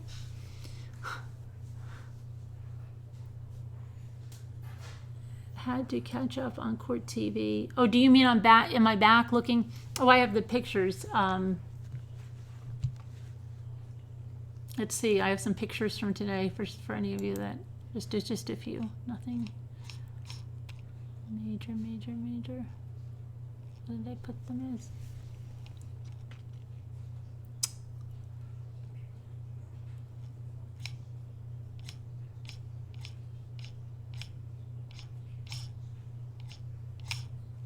Let me just go here and do this one. Let's see who we have first. Oh, here's Dr. Brown on the stand. Oh, she's tiny. Let's make Dr. Brown a little bigger. It's funny because this woman, she reminded me of maybe, this is a bad picture because I enlarged it so much. It makes her look a lot older than she is. I mean, she's not young, but it makes her look a lot older. She kind of reminded me of someone that Skylar, like she could have looked like Skylar in her youth. And she was like really pissed about Skylar too. If you notice, like, I don't know. I just took it like that. Okay. Now, seems like she had a lot of the same features.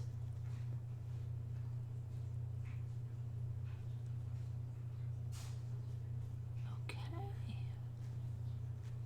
Now, well, I just took this one. This wasn't today, but I just thought this was a funny. This one, just a crazy picture, isn't it? Where's my?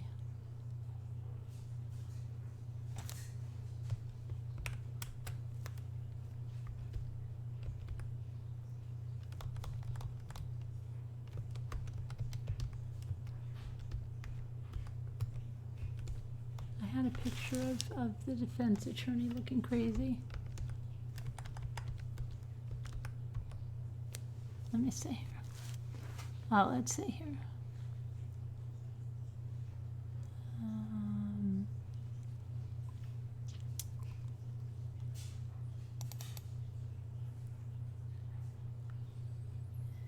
I don't know if it's just me, but he looks like he's like looking at her and talking to her like, I don't know, maybe if I get her off, she'll give him some, I don't know, something to thank him. I don't know why I'm getting that vibe from that, but I just am. Here he's looking a little bit, is it like Harry Hamlin and a little bit like Donald Trump Jr.? A little bit like Donald Trump Jr. with longer hair and a little I don't know. There's like some weird Harry Hamlin or something I see. Okay, and I had the other one. I can't find the father I had in I had the father in like crazy face somewhere.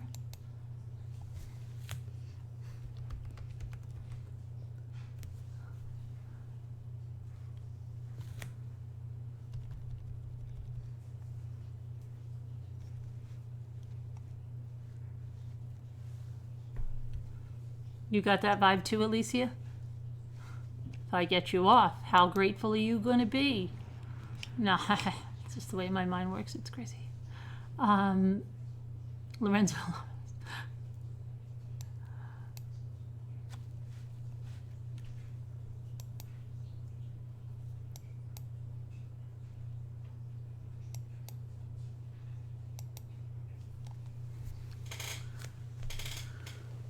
A mother was anything but a mother.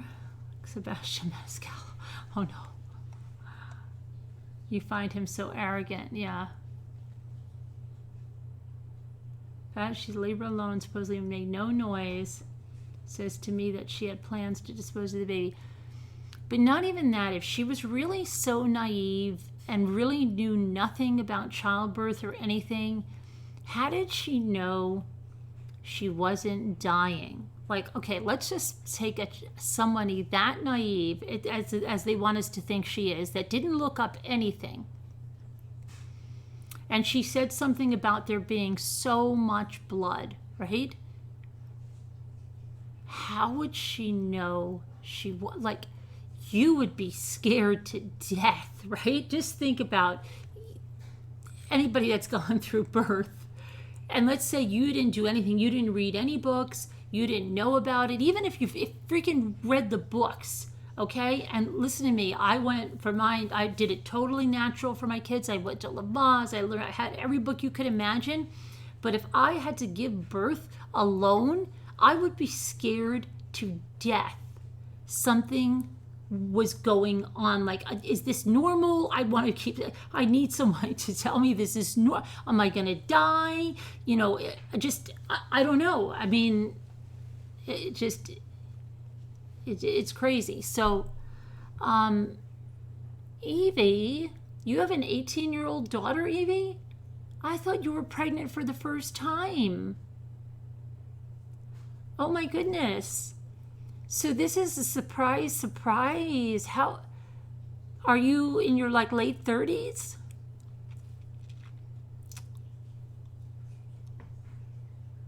She would cry for, yeah, something like, it's not even a matter of the silence part. It's a matter of just the scary part. Like, I didn't make noise when they kept saying, are you feeling, but if I didn't have anybody there, even if I read the books, I think I would be freaking out that I was like, I need someone to tell me you're okay. This is okay. You know, the baby's something. I'm sorry. That's just crazy. You thought you were dying and you're surrounded. Right. Okay.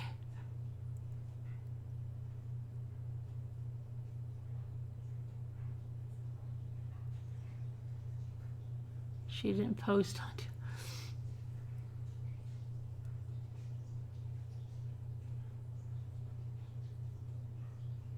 Right, yeah, we need someone, right? Oh my goodness. How could her mother not know she was pregnant? I'm surprised with her mother so concerned about her weight, didn't notice her stomach, right? You better do some more sit-ups, hurry up. You're getting fat, you're getting fat.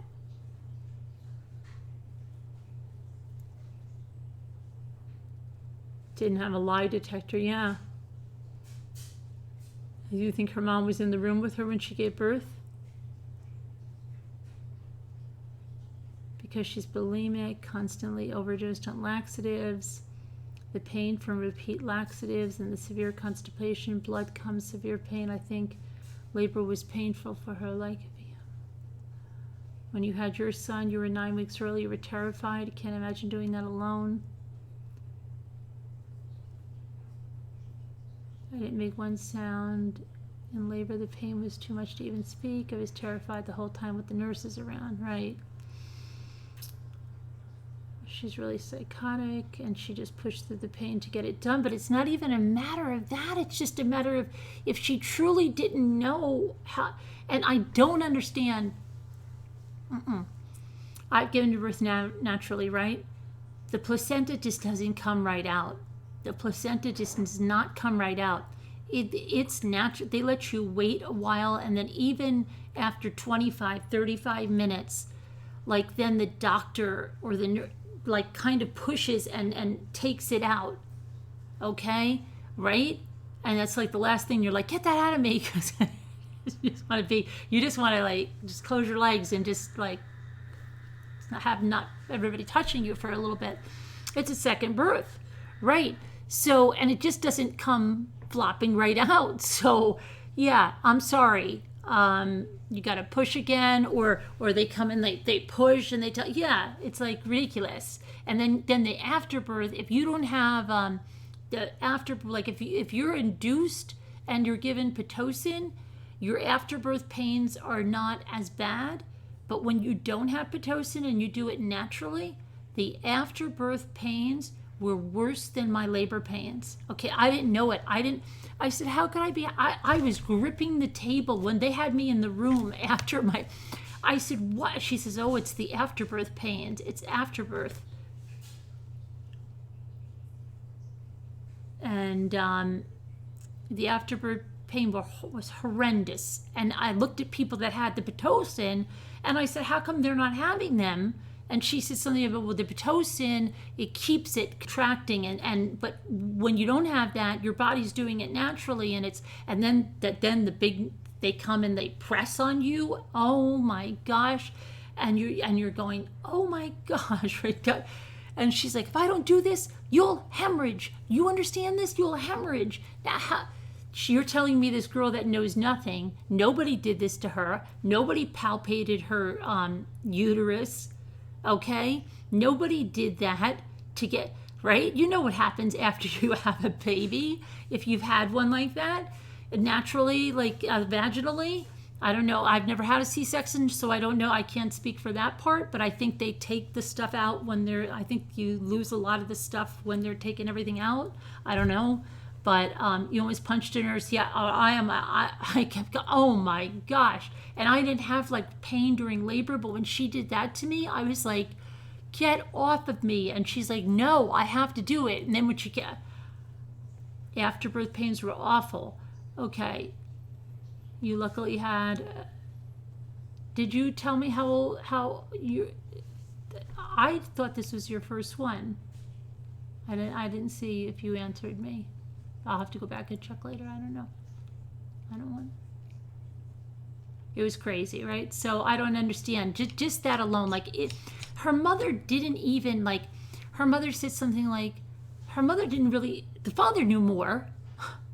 The mother said something like, "What about the placenta?" And then the father. No, I think the mother said something about, "What about the cord?" And I think the father said, "What about the placenta?" Okay, but if that was my daughter and I truly did, I'd be like, because right away I'd be like, how did you deliver the placenta? The placenta came right out? Didn't you have to push it out? What is going on? No, it doesn't happen like that. And then she said she got rid of it the next day. She didn't get rid of it the next day. What she got rid of the next day were like the blood clots you get afterwards that people, right? And you go up a set of stairs and then you swear like you had another baby somewhere. Okay, the clots are that big. Yeah, crazy. I don't know. Oh my goodness, Evie, I didn't know you were 42, so that's a miracle there. No, not a miracle. I was born when my mother was 44, but I mean, just a real blessing. So, wait, Evie. Oh, wait a minute, Evie. No. Why am I getting Evie? Oh, poor Evie. I'm getting you mixed up with Eva. Okay, never mind. Never mind. Okay, I'm getting you mixed up with Eva. Eva, is it Evie? Evie, well, yeah, okay, that's what it is. I'm thinking like, oh my gosh, so you're 42, so it's meant to be. It's your last hurrah, you know? Oh my goodness. Okay.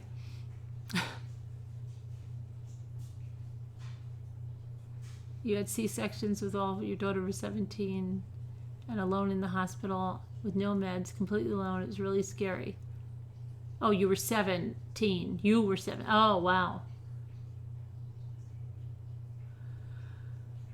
You had a section, so you pushed nothing out. Okay. But the warps, it's bad. So there's so many things that don't ring true, and that I would keep asking if I was her mother, unless her mother was just, maybe her mother had C-sections and doesn't know about it. I don't know. Well, it still could be, Janelle. You never know. What about stitches? Yeah, and all of that, right? Absolutely. Especially for her first baby. Now her baby might have been very small, but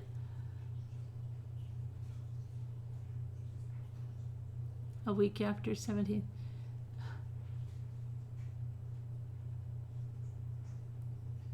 Maybe she did, but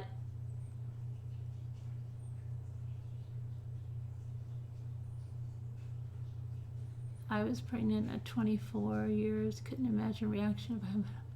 Oh, it's 3:33. 3:33. Yeah, thanks, Lisa. So yeah, it was nuts that her mother didn't ask. Maybe the mother has already asked her those. Right? She wasn't. Can you imagine? I would have been like 19,000 questions.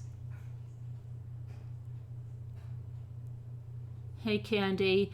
Well, you should check it out from the beginning then, and maybe go back into yesterday, day 1 and day 2 too. You were 17 with your first. You found it a lot easier when I was 25, but it was still horrendous. I had known young girls who just spit them out easily. Yeah, who was the one? Somebody said something like her mother just left her there. She was in labor. Oh, I think it was one of my friends said there was someone and her mother left her there or something, and just said like was really nasty and said, yeah, you go through this or something. And my first, and why would she have said to the mother in the days right after, my belly is back, or my belly's back?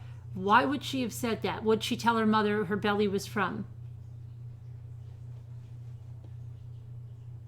Your daughter had a baby when she was 17. She was small and ended up having to have a C-section. Yeah, what if something happened like that and she had to have a C-section?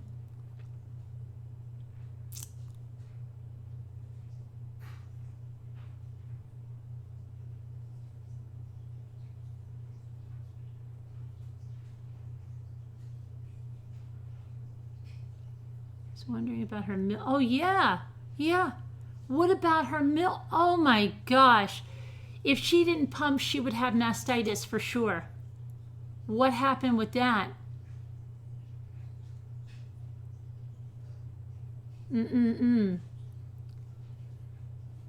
Hey, something's really wrong with that. I didn't think about that. Okay. Forever, and you will get a fever. If you don't get rid of that milk or take that pill to dry it up, you will get a fever and you will get mastitis. Something's really wrong with that.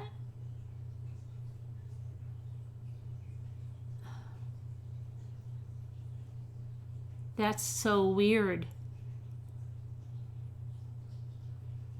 I breastfed too, but when the baby got jaundice, they told me not to breastfeed and to pump. And even with pumping, if I missed every single time because my kids had jaundice, I would start, we had to get admitted back to pediatrics. And I remember I was shaking.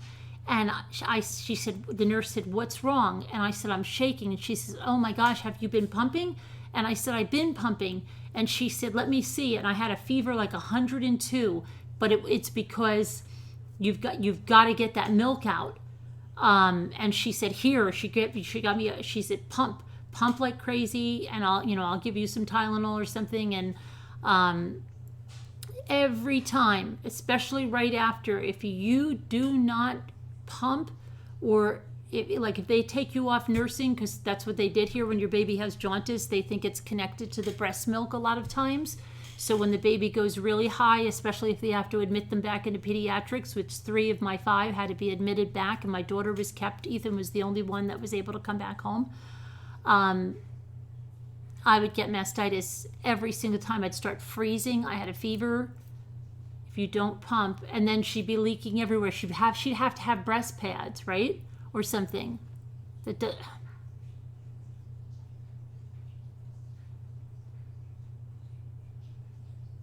Yeah, that something's really whacked with that. She had to. That's real. I didn't even think of that. I did not even think of that part. Huh.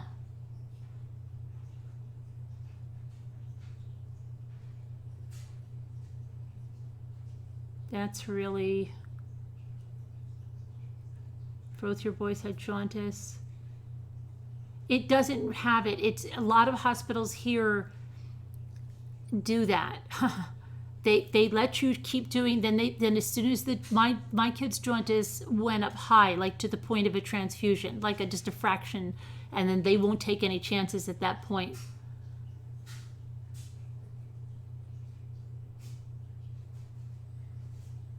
You tie a sheet really tight, but that would be stuff she would have to look up, right, Jeannie? And she's saying she didn't look up anything. I can't believe no one asked her about it. Yeah, look at that.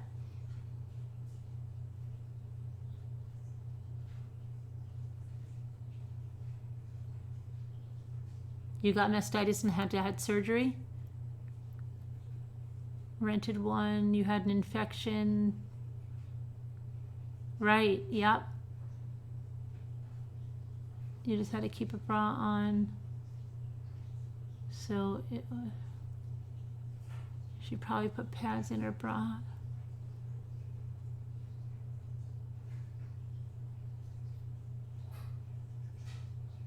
Hopefully the prosecution's watching the chat. It's funny because I don't think we've, covered, like, I was doing it today and I was thinking, like, this is the first big trial that we've covered while it's going on. A lot of times we catch it on the tail end and it's like the last day and there's a short trial, and like with Frazee it'll be the same thing, but it's interesting when you catch it as it's ongoing.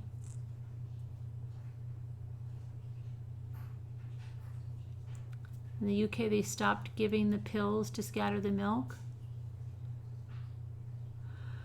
Really? And you didn't get a fever and everything?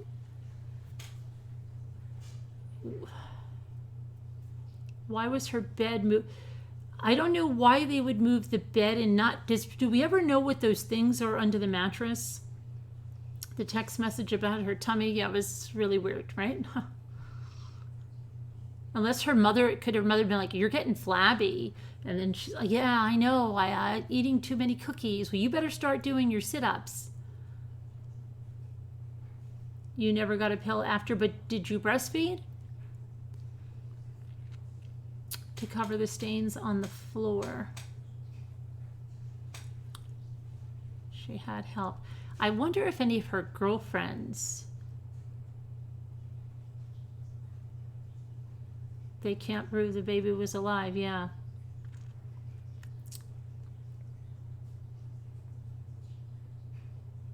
Well, maybe it's because in my case or something, I had started feeding, and it's probably worse once you start. If you don't do it at all, then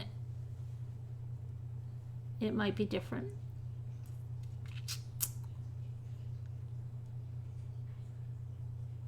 They moved the carpet.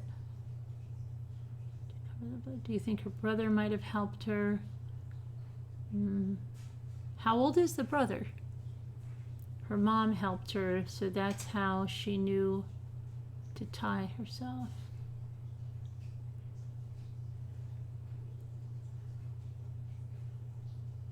You think her mother was just putting on an act in that room, that she didn't know anything? I didn't get the milk pill. I was hurting really bad. Both births were in the U.S. They said she's 5'2" and at 149. But when she stood up today, she's very thin. Right, her weight went up and down, up and down, up and down because she has an eating disorder. You remember the pain, yikes. The mom said she was stressed over the brother Jackson. Jackson, not Franklin. How old is he? I'm wondering how old he is myself. Somebody said he was younger. Feels like a hurricane in Burl Creek. Oh no. Girl in high school stick together. Yeah, and they came out in Teen Vogue, those girls. Remember, I read that article where they stuck by her and said she's getting a bad rap and everything. You're never going to finish that big bag of popcorn you started. I can't even believe she would think of that. And especially that the mother that was so obsessed with her weight or whatever would bring up the popcorn. Like, you think that she would be angry that she was eating popcorn or something. You know, you shouldn't be eating that junky popcorn.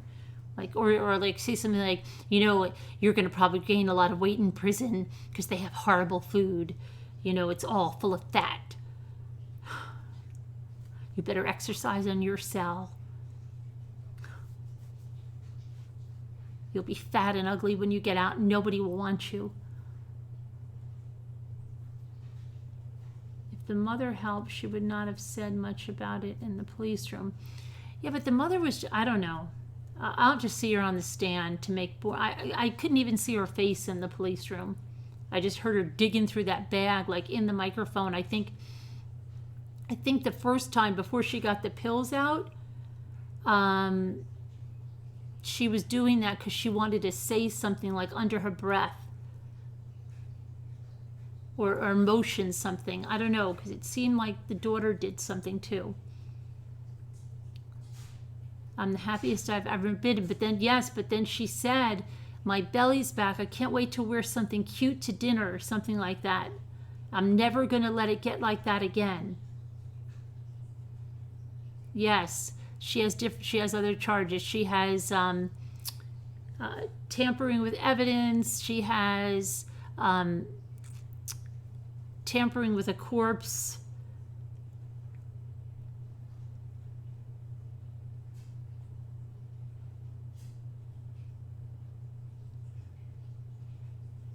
With the popcorn, yeah.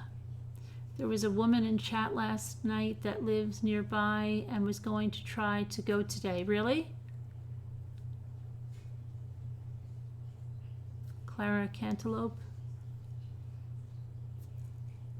Tanya, case watcher. I bet her mom gave her a hard time about her belly in that tight prom dress. Yeah, and what she just, oh, gee, boy, I'm bloated. Huh. So bloated. Huh. I thought she was speaking while she made the noise. That's what I thought, Diana. I did. I think she said something, and then I think the daughter did something where she put her head down. I do think something whacked. I'd like to watch that and zoom in and really try maybe headphones or something. She must have been sitting on the microphone. It sounded like she put the microphone in her purse, okay? She went to the gym, right, hours after she gave birth, that very next day. And that's another thing. Do you know how weak you would be? How absolutely weak you would be? She had no IV during delivery to keep her fluids up. She had a baby. When I didn't have an IV during delivery for my first 2 kids, when I went to stand up, I felt like woozy, and I said, oh boy, I feel a little woozy. And then the nurse looked at me and she goes, oh my gosh, sit down, she told me. I said, why? She said, oh my gosh, you got white as a sheet. And she said, in your eyes, you were going out. And I just had to sit down just because I felt that horrible woozy feeling. And then I knew for my son. But then for my third one, I had him without drugs or anything, but they gave me an IV.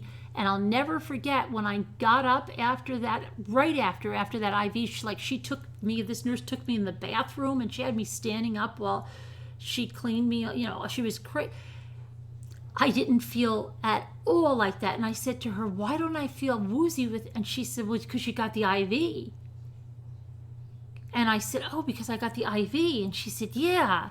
No, I think it was just because I was like not hydrated, and because they won't, you could have ice chips or whatever the freak you could have, or like it made me very weak. And there's no way without like how the first 2 that I could have gotten up, like I was walking around fine, like afterwards, like hours afterwards, but I couldn't have gotten right up and grabbed a shovel and gone out to the freaking backyard and dug a grave and then cleaned up everything in the bathroom. I would have passed out. Your blood pressure dropped and you had literally pushed the IV bags to get it. Oh, wow. Something's like whacked. Because I remember even, like my daughter was born at 3 in the morning, 3:34, I think it was in the morning, almost 3:33. And then by that evening, like I was walking around and everything, and then someone said, oh wow, you're walking around. It's not even like, it's, I don't know, they thought it was a big deal. And then with my son, but it still is like the first 6 hours, I think it was like 6 hours she went to get me out to change something, and that's when I almost passed out. So there's no freaking way you're going to get up and grab a shovel and do all that. You're not going to. And you're not even supposed to go up and down stairs that much, because that can cause you to hemorrhage.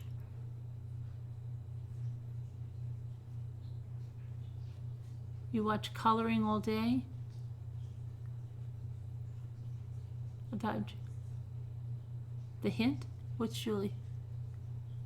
Did you notice the dad asked over and over? So it was the 4th, I think, decomposition sets suggest she gave birth a day or 2 before, and you think the mom helped. Right. Absolutely. Yeah, I guess. And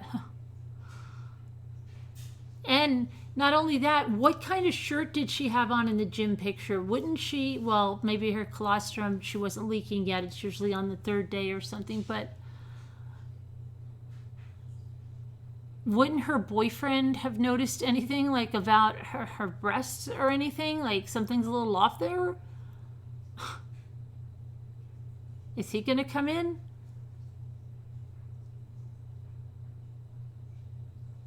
And then they said something like, well, she was bleeding for 3 days. You're bleeding for a lot longer than 3 days after you have a baby, okay?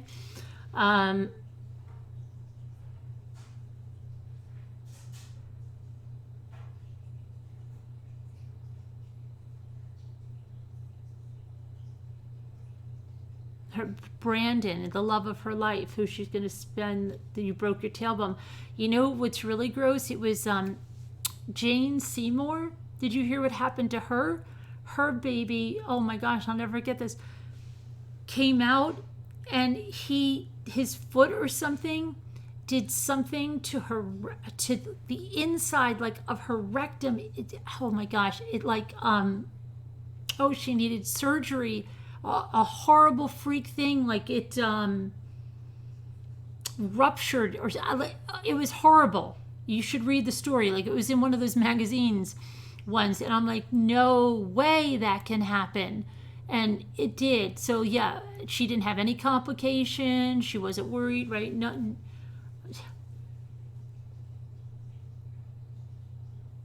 Her being young, the mother might believe she'll get off. If the mother knew, she wouldn't get off.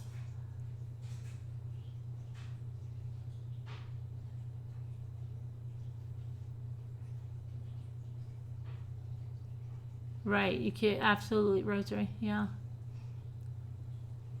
Though she probably wouldn't know that, right? Because she doesn't know anything. No, no, no. Only the father of the baby did. Who used the first witness.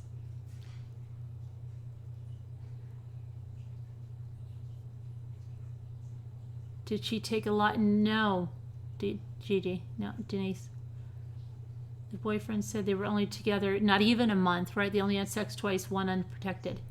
Your ex thought my hobbies were a waste of time, so it was a joy to create. What'd you create? You colored something? What's Julie? What, you didn't tell me who's Julie.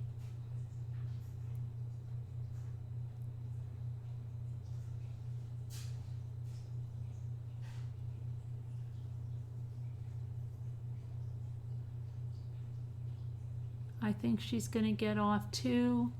There is always at least one juror that will fall for her fake angel face. I broke a lower back at 11 years old. It was painful. She blocked the boyfriend, yep. Oh, okay, but what's Julie? I thought, okay, I'm out of it, Margie. I'm clueless. I thought you were coloring like a coloring book, because I was talking about markers before. The mother didn't want anyone to know either. Where is Cowgirl Up? I need to... Have you heard from her, Sharon? Have you heard from Cowgirl Up, Sharon? I've texted her. Oh.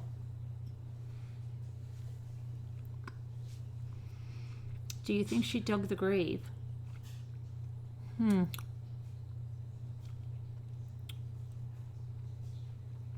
I don't know, but I just can't imagine. She went out in the darkness, right? And did all that in the pitch dark, walking out there.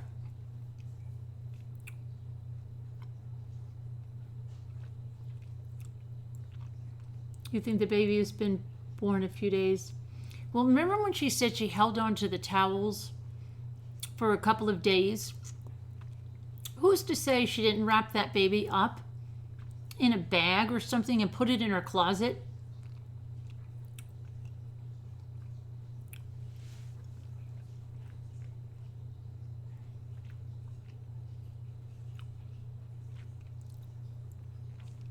Like, maybe she said, I just got to clean this bathroom up first. She said she threw the towels somewhere, so how do we know she didn't have a garbage bag, right, full of the towels and the baby? She stored it for 2 days. Maybe it was the entire thing. She wasn't feeling good, so she left it alone for 2 days, and then she went there and she did that in the daylight. She dug the hole, and then she just went out there, put it in, covered it up, and then took that bag and right? I think that's way more believable than running out in the middle of the night after you just delivered on the bathroom floor, and you had to clean up a little bit first, and then you went out and brought the baby out.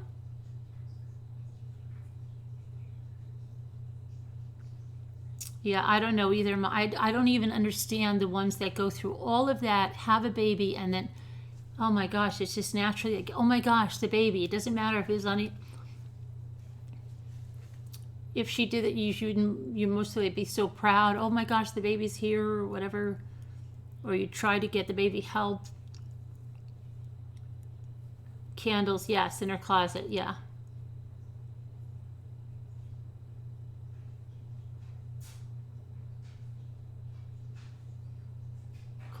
911, right. Yeah,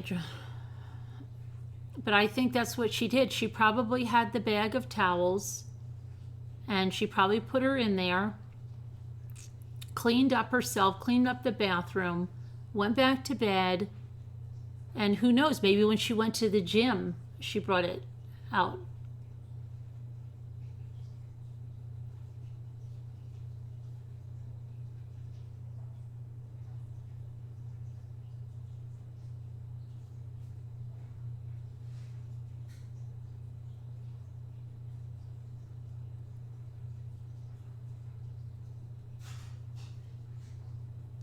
Right, most people, yeah, Maui Chickadee. Got us tickets for the Svengali Halloween party. Oh, yeah? Oh, Carolyn, Carolyn, okay. The mother was very concerned about, oh, yes, we had the perfect life. You've ruined everything now. The neighbors are calling. They know we're not perfect now. She knew she was pregnant, and this was maybe her idea. Yeah, they could have devised this on the way over there. Look, you just pretend we don't know. You keep saying, because she was very adamant about how mad they were going to be and how disappointed they were going to be. And maybe they said, you're just going to act like we don't know anything about this. And we're so disappointed in you.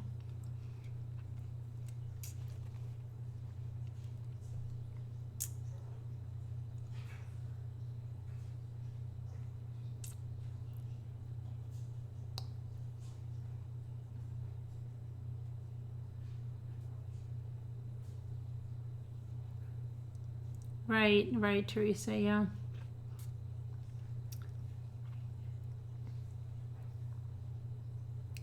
I don't know, but yeah, there's no way she went out and grabbed a shovel and buried that baby in the middle of the night.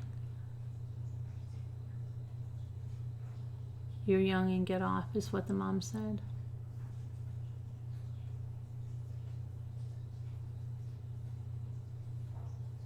Prominent family in my town sent their daughter away when she got pregnant and gave it up for adoption. That's what most people did, Kathy. Yeah, they just they sent them away. Like they never would attend school pregnant. Like when I went to high school, you never saw anybody pregnant, and I think there was one person that ever, like out of like 256, that someone said, "Where'd she go?" She went away, and that's exactly. Then like, I don't know, you started hearing all these kids going to school pregnant, and it was just, but it's such a weird concept for how we went to high school. If it was my daughter, I would have said stop talking. Good night, Ariel, Mama.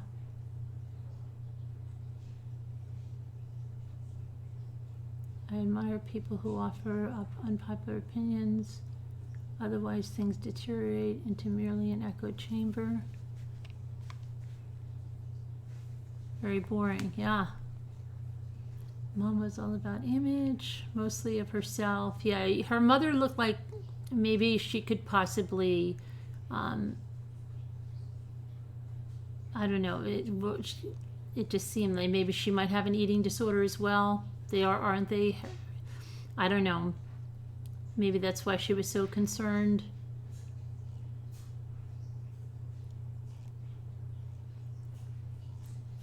You had a friend who hid her pregnancy completely. She just seemed as if she put on a little weight. I went to take her some baby things, and I'll never forget her dad's face. You graduated in 1991. You could come to public school pregnant. Yeah, no, I think it was more prevalent in some than others.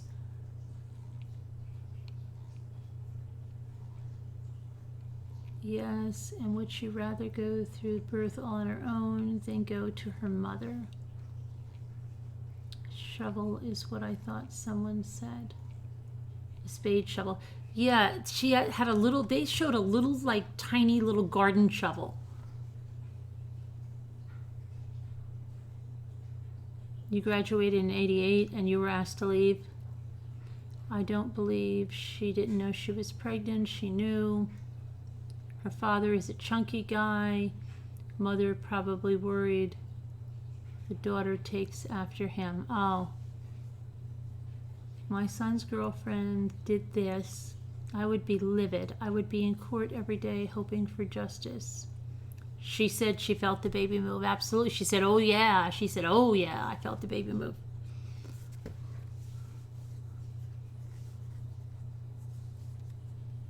There's just too many things. I mean,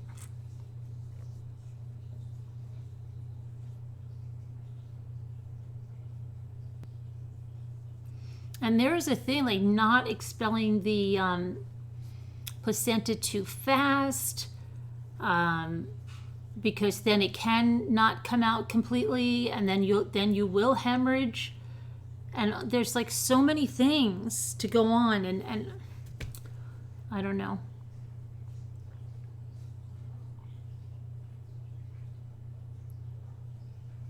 She sounded angry when the baby moved. I think Skylar is the equivalent of Casey Anthony. She's very manipulative. Those tears dried up as soon as she knew she wasn't going to jail that day, and she didn't appear afraid of her parents.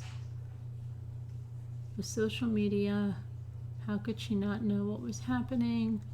Well, she knew. She knew. She said she knew, but she was in denial or something. You had that with the crying, yeah, with the crying doll. A girl in your dorm had a baby in a room one night. I had seen her in the study room earlier in the night and just thought she was heavy. The suite mates woke up to her screaming, okay, as she delivered. Wow. To convict, can they go by intent and motive if they cannot prove the baby was alive? She could probably get convicted on tampering with evidence and, what was it? Tampering with the corpse too. But maybe they'll say that. She'll probably get convicted on those. Definitely, since she's admitted she's done that. But I don't know. Maybe could it be brought down to, I don't know, if they believe it's stillborn, then she might just get those other 2 charges, right? She said the cord just fell apart or so. She didn't really even understand. That was just another weird thing. Yeah, I know. Maybe her mom cut it or she didn't see. Yeah, it's very bizarre.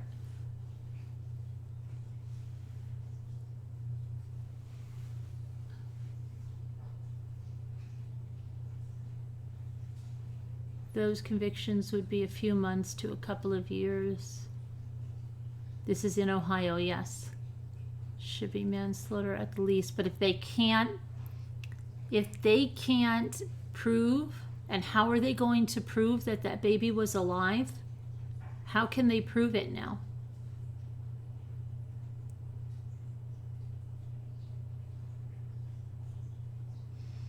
So I think, and you're going to think at least one juror is going to say, I don't know. I don't know that they proved their case. I don't know that baby was alive. I mean, they'll have to go back to that interview where in the second part she says that yes, that the baby's arms were moving and that it gurgled. That's what all they're going to have to look at. That part there, but the defense is going to say that that was a false confession, and she told them at first in the first interview that it was not. She didn't go into the hours of labor. No, Gigi, not really. Seemed like a pretty fast labor because she got home, she had the baby, and it was still dark out when she went to bury it, which is another really weird thing. Okay, so. Except though that she seemed to have been walking around in labor. She said she went to this game and she was in pain and all of this stuff. Well, if she would have drowned her, she would have water in the lungs, right? But there are no lungs. There are no lungs. She was in pain at the prom. Right. She said she had period cramps or so, getting her period. Fell apart. Oh, really? There's a pretty good chance that this will be acquitted. Somebody will believe her. Yeah, I know. But then don't they still, Sakura, have to convict her of tampering with evidence and what was it? My mind is losing. I'm losing my mind about what she did with the corpse. What was the official thing? Wouldn't they have to convict her on that?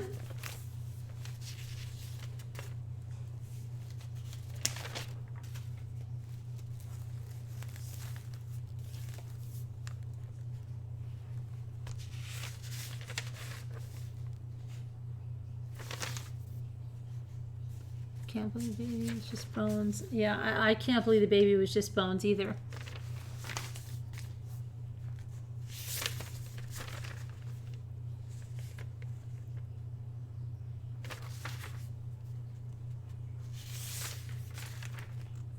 Oh, I'm going to have to listen to Dr. Latham. Okay.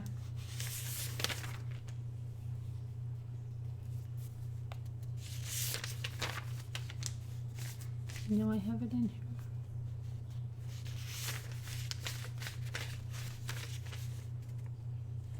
I think it's over here. Hang on.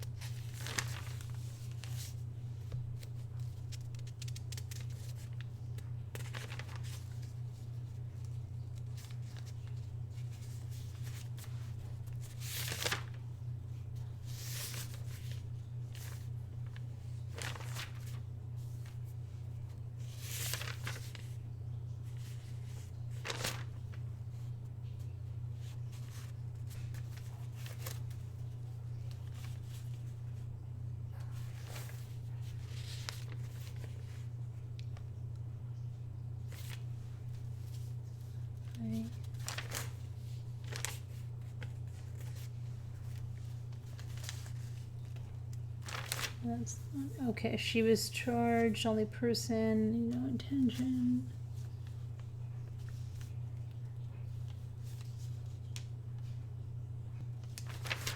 Maybe it was in the very beginning.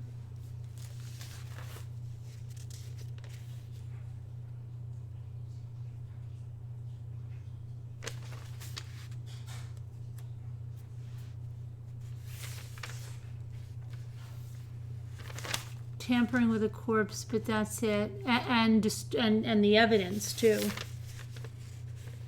So those are. It seems to me that this story is getting even more ridiculous, unbelievable. I definitely think she gave birth a few days earlier. It makes no sense. I don't know if she gave birth a few days earlier or she just buried the body, the baby, a few days later, along with the towels and everything.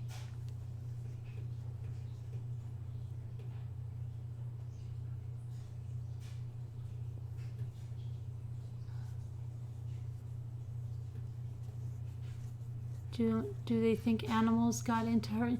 I don't think so, because her bones were there. The animals would have grabbed that. I'm surprised that she was so shallow. I mean, I don't know what kind of animals. They had a dog, right? That their dog didn't even get into that. I know she put the pot on top of it, but what other kind of animals are there like would have ran and dug that up?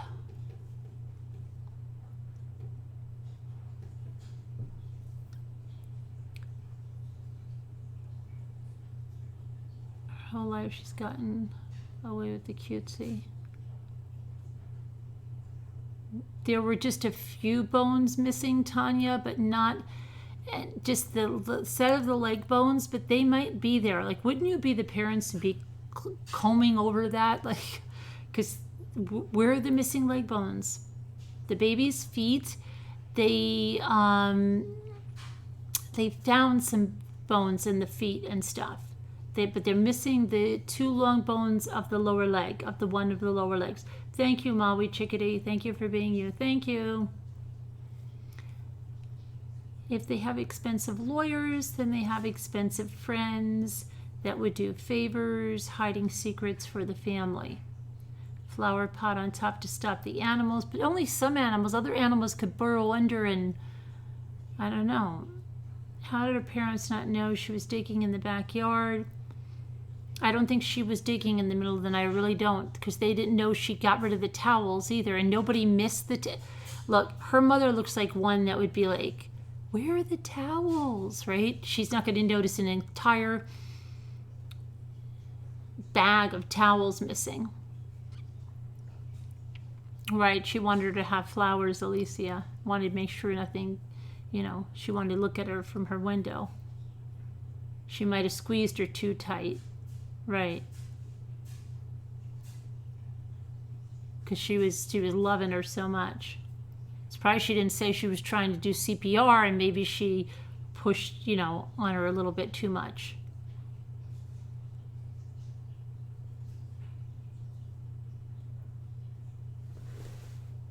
Did she say 2 towels? I didn't hear her give it.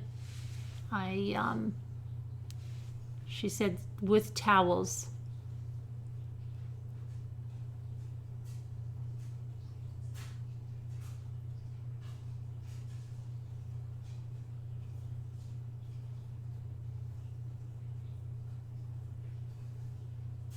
No, she got rid of them away from the house. They asked her. That's why I think she buried the baby later too. She said she had those towels for 2 days. I think she said 2 days before she got rid of them. So that makes me think that the baby was in that bag with the towels because... Okay, Kylie, but she also said she did not get rid of them right away. She said, they said, you disposed of them at the house? And she said, no, I disposed of them somewhere else. I put them in a bag.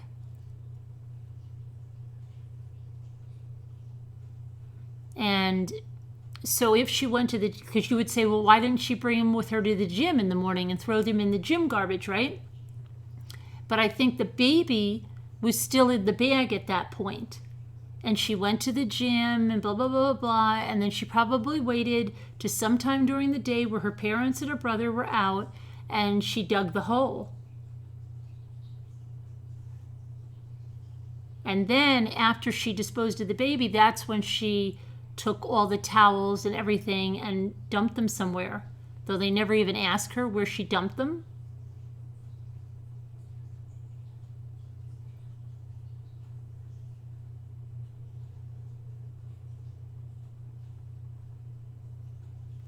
Remember the Anthonys? They lied on the stand.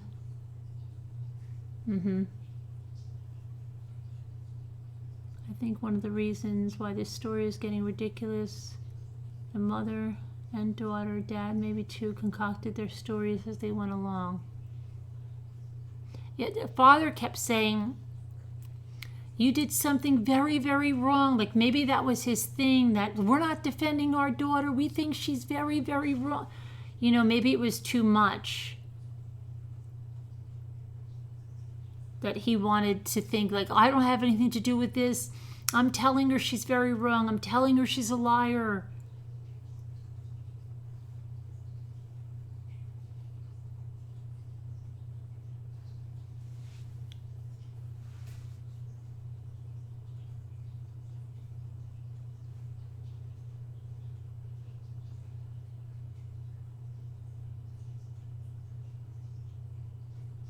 Yeah, right, Diana?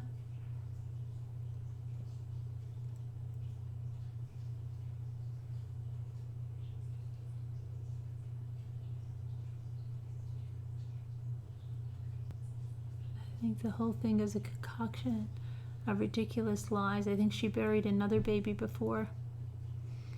That's that weird thing that he said, it's happened before.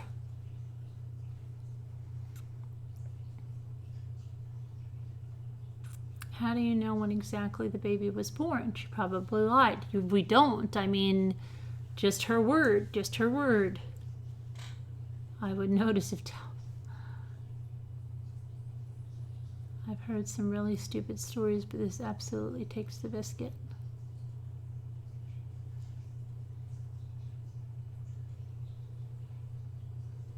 And the lawyers or a tag team. Oh, they're just ridiculous. Wearing down. Yeah, it's beyond. It's so...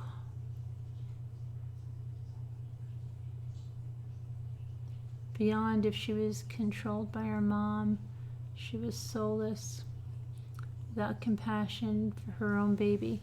Right. Dad kept asking if she was sure she was not lying about the birth control, because that really does not make any sense. But I think he wanted to keep saying that because they were going to blame the birth control pills for killing the baby. Not her. The birth control pills did it. It wasn't her. And she didn't know any better. That's why I think he was making such a deal about that.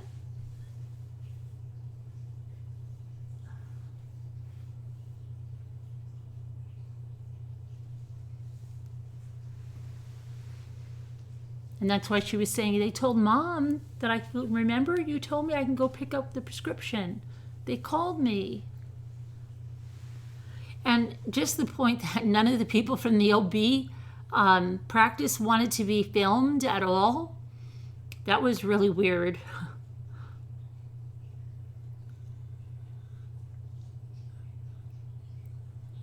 We had teams from first grade through high school when I was part of the competition. If you go to First Sight, they can connect with a team in your...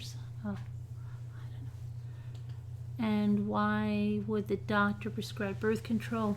Because they claim, well, that the OB claims that he wrote the script or called it in to wherever it was supposed to go prior to learning she was pregnant. And they said that they canceled it, but it was never canceled because she picked it up and the mother got a message about it or something. That's what they said. That's what they said, but I think that might have been to cover their butts.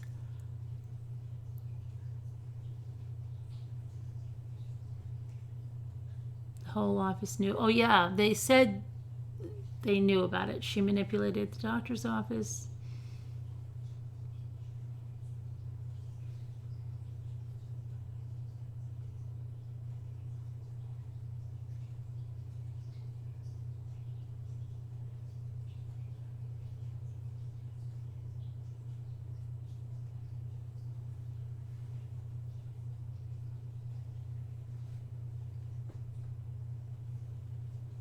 How far along when she delivered, supposedly? Well, that it depends on who you talk to. It depends on who you talk to. If you believe the defense, let's see, she would be about 34 weeks. If you know what else? Okay, let's look at this. Let's just look at this. She was with that guy. She broke up with him by August 26th. She was broken up with him. He said they were together the end of July, like the first week of August. That would put, if she got pregnant... Okay, I can tell you, she said, we don't know when her last menstrual period is, but if she conceived somewhere like the end of July, even the first week of August, she would be due in May. So she would be full term. She would be full term. What would she be, like a week early? If that, she would be full term.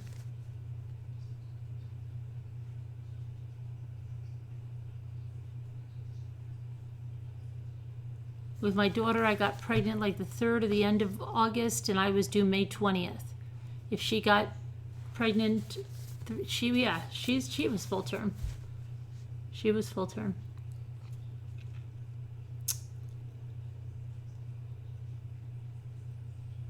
Why don't they just do that? They know he's the father.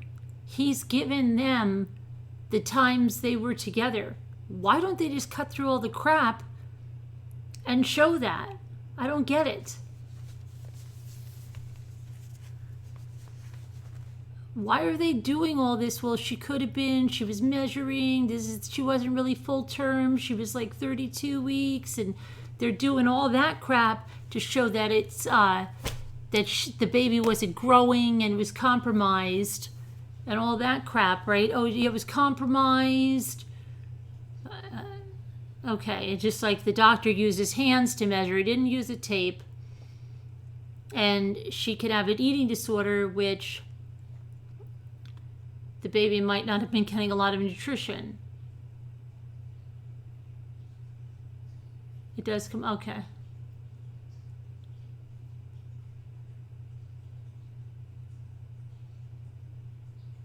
Wasn't she afraid? No, oh, I hope I did, and I didn't mean to. Well, what the heck were you taking the birth control pills if you knew you were pregnant?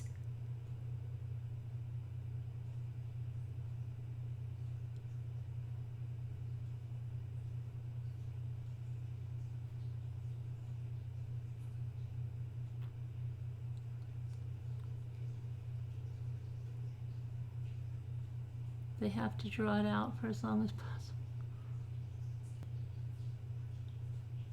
She waits until she's about ready to give birth. Maybe she, yeah, but I think, and I don't even think she was taking it as prescribed it. The eating disorder caused it, her lawyer said. He said it can cause it. Doctor said pills at that stage wouldn't harm the baby, right? My doctor uses hands ones because he thought he was a measuring god. He claimed I was over, but I measured correct for my weeks.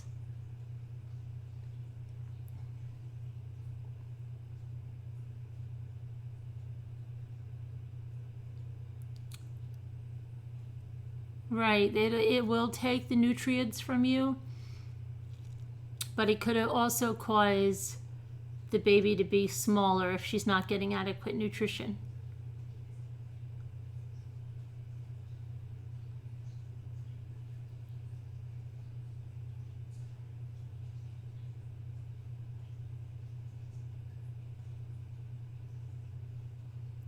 Did you notice she didn't tell her parents the doctor did a sonogram and she saw the baby? She could have gotten away with this, so why did she tell the doctor? I don't know, maybe she thought they would believe her. Maybe she thought they were going to feel sorry for her, right? I had the baby, it was stillborn, I buried it in the backyard. Maybe she was so, I don't know.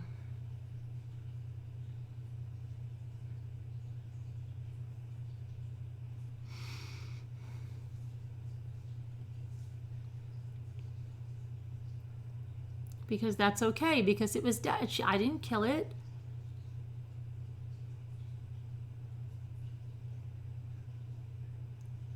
You kicked him and you had to have a cesarean. Yeah, the turning of the babies. Yeah, I've heard that. Baby will take what it can. My hemoglobin levels were 3.9. Oh my goodness. 3.9? You needed a transfusion then, right?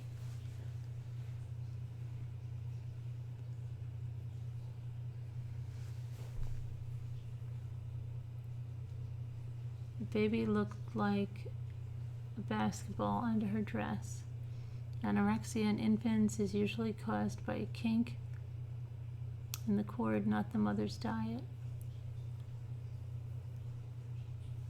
Your mother-in-law dieted her entire pregnancy, and so she had 2 babies totaling 14 pounds, my husband and his twin. Oh my gosh, really?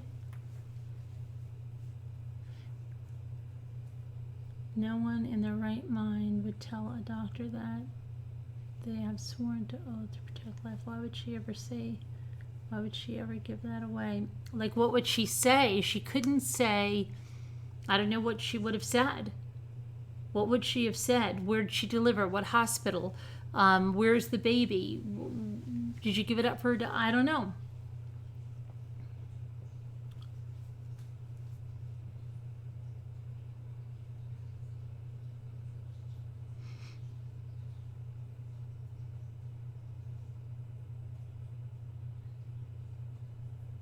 You delivered your second son feet first.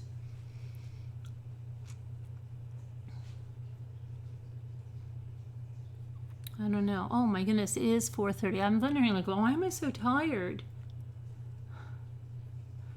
Okay, so I'll listen to the rest of Latham tomorrow and get that down and see what else, but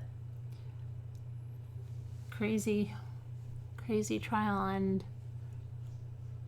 sister could not even swallow. That's how sick she was. Yeah, I want to see her mom understand too.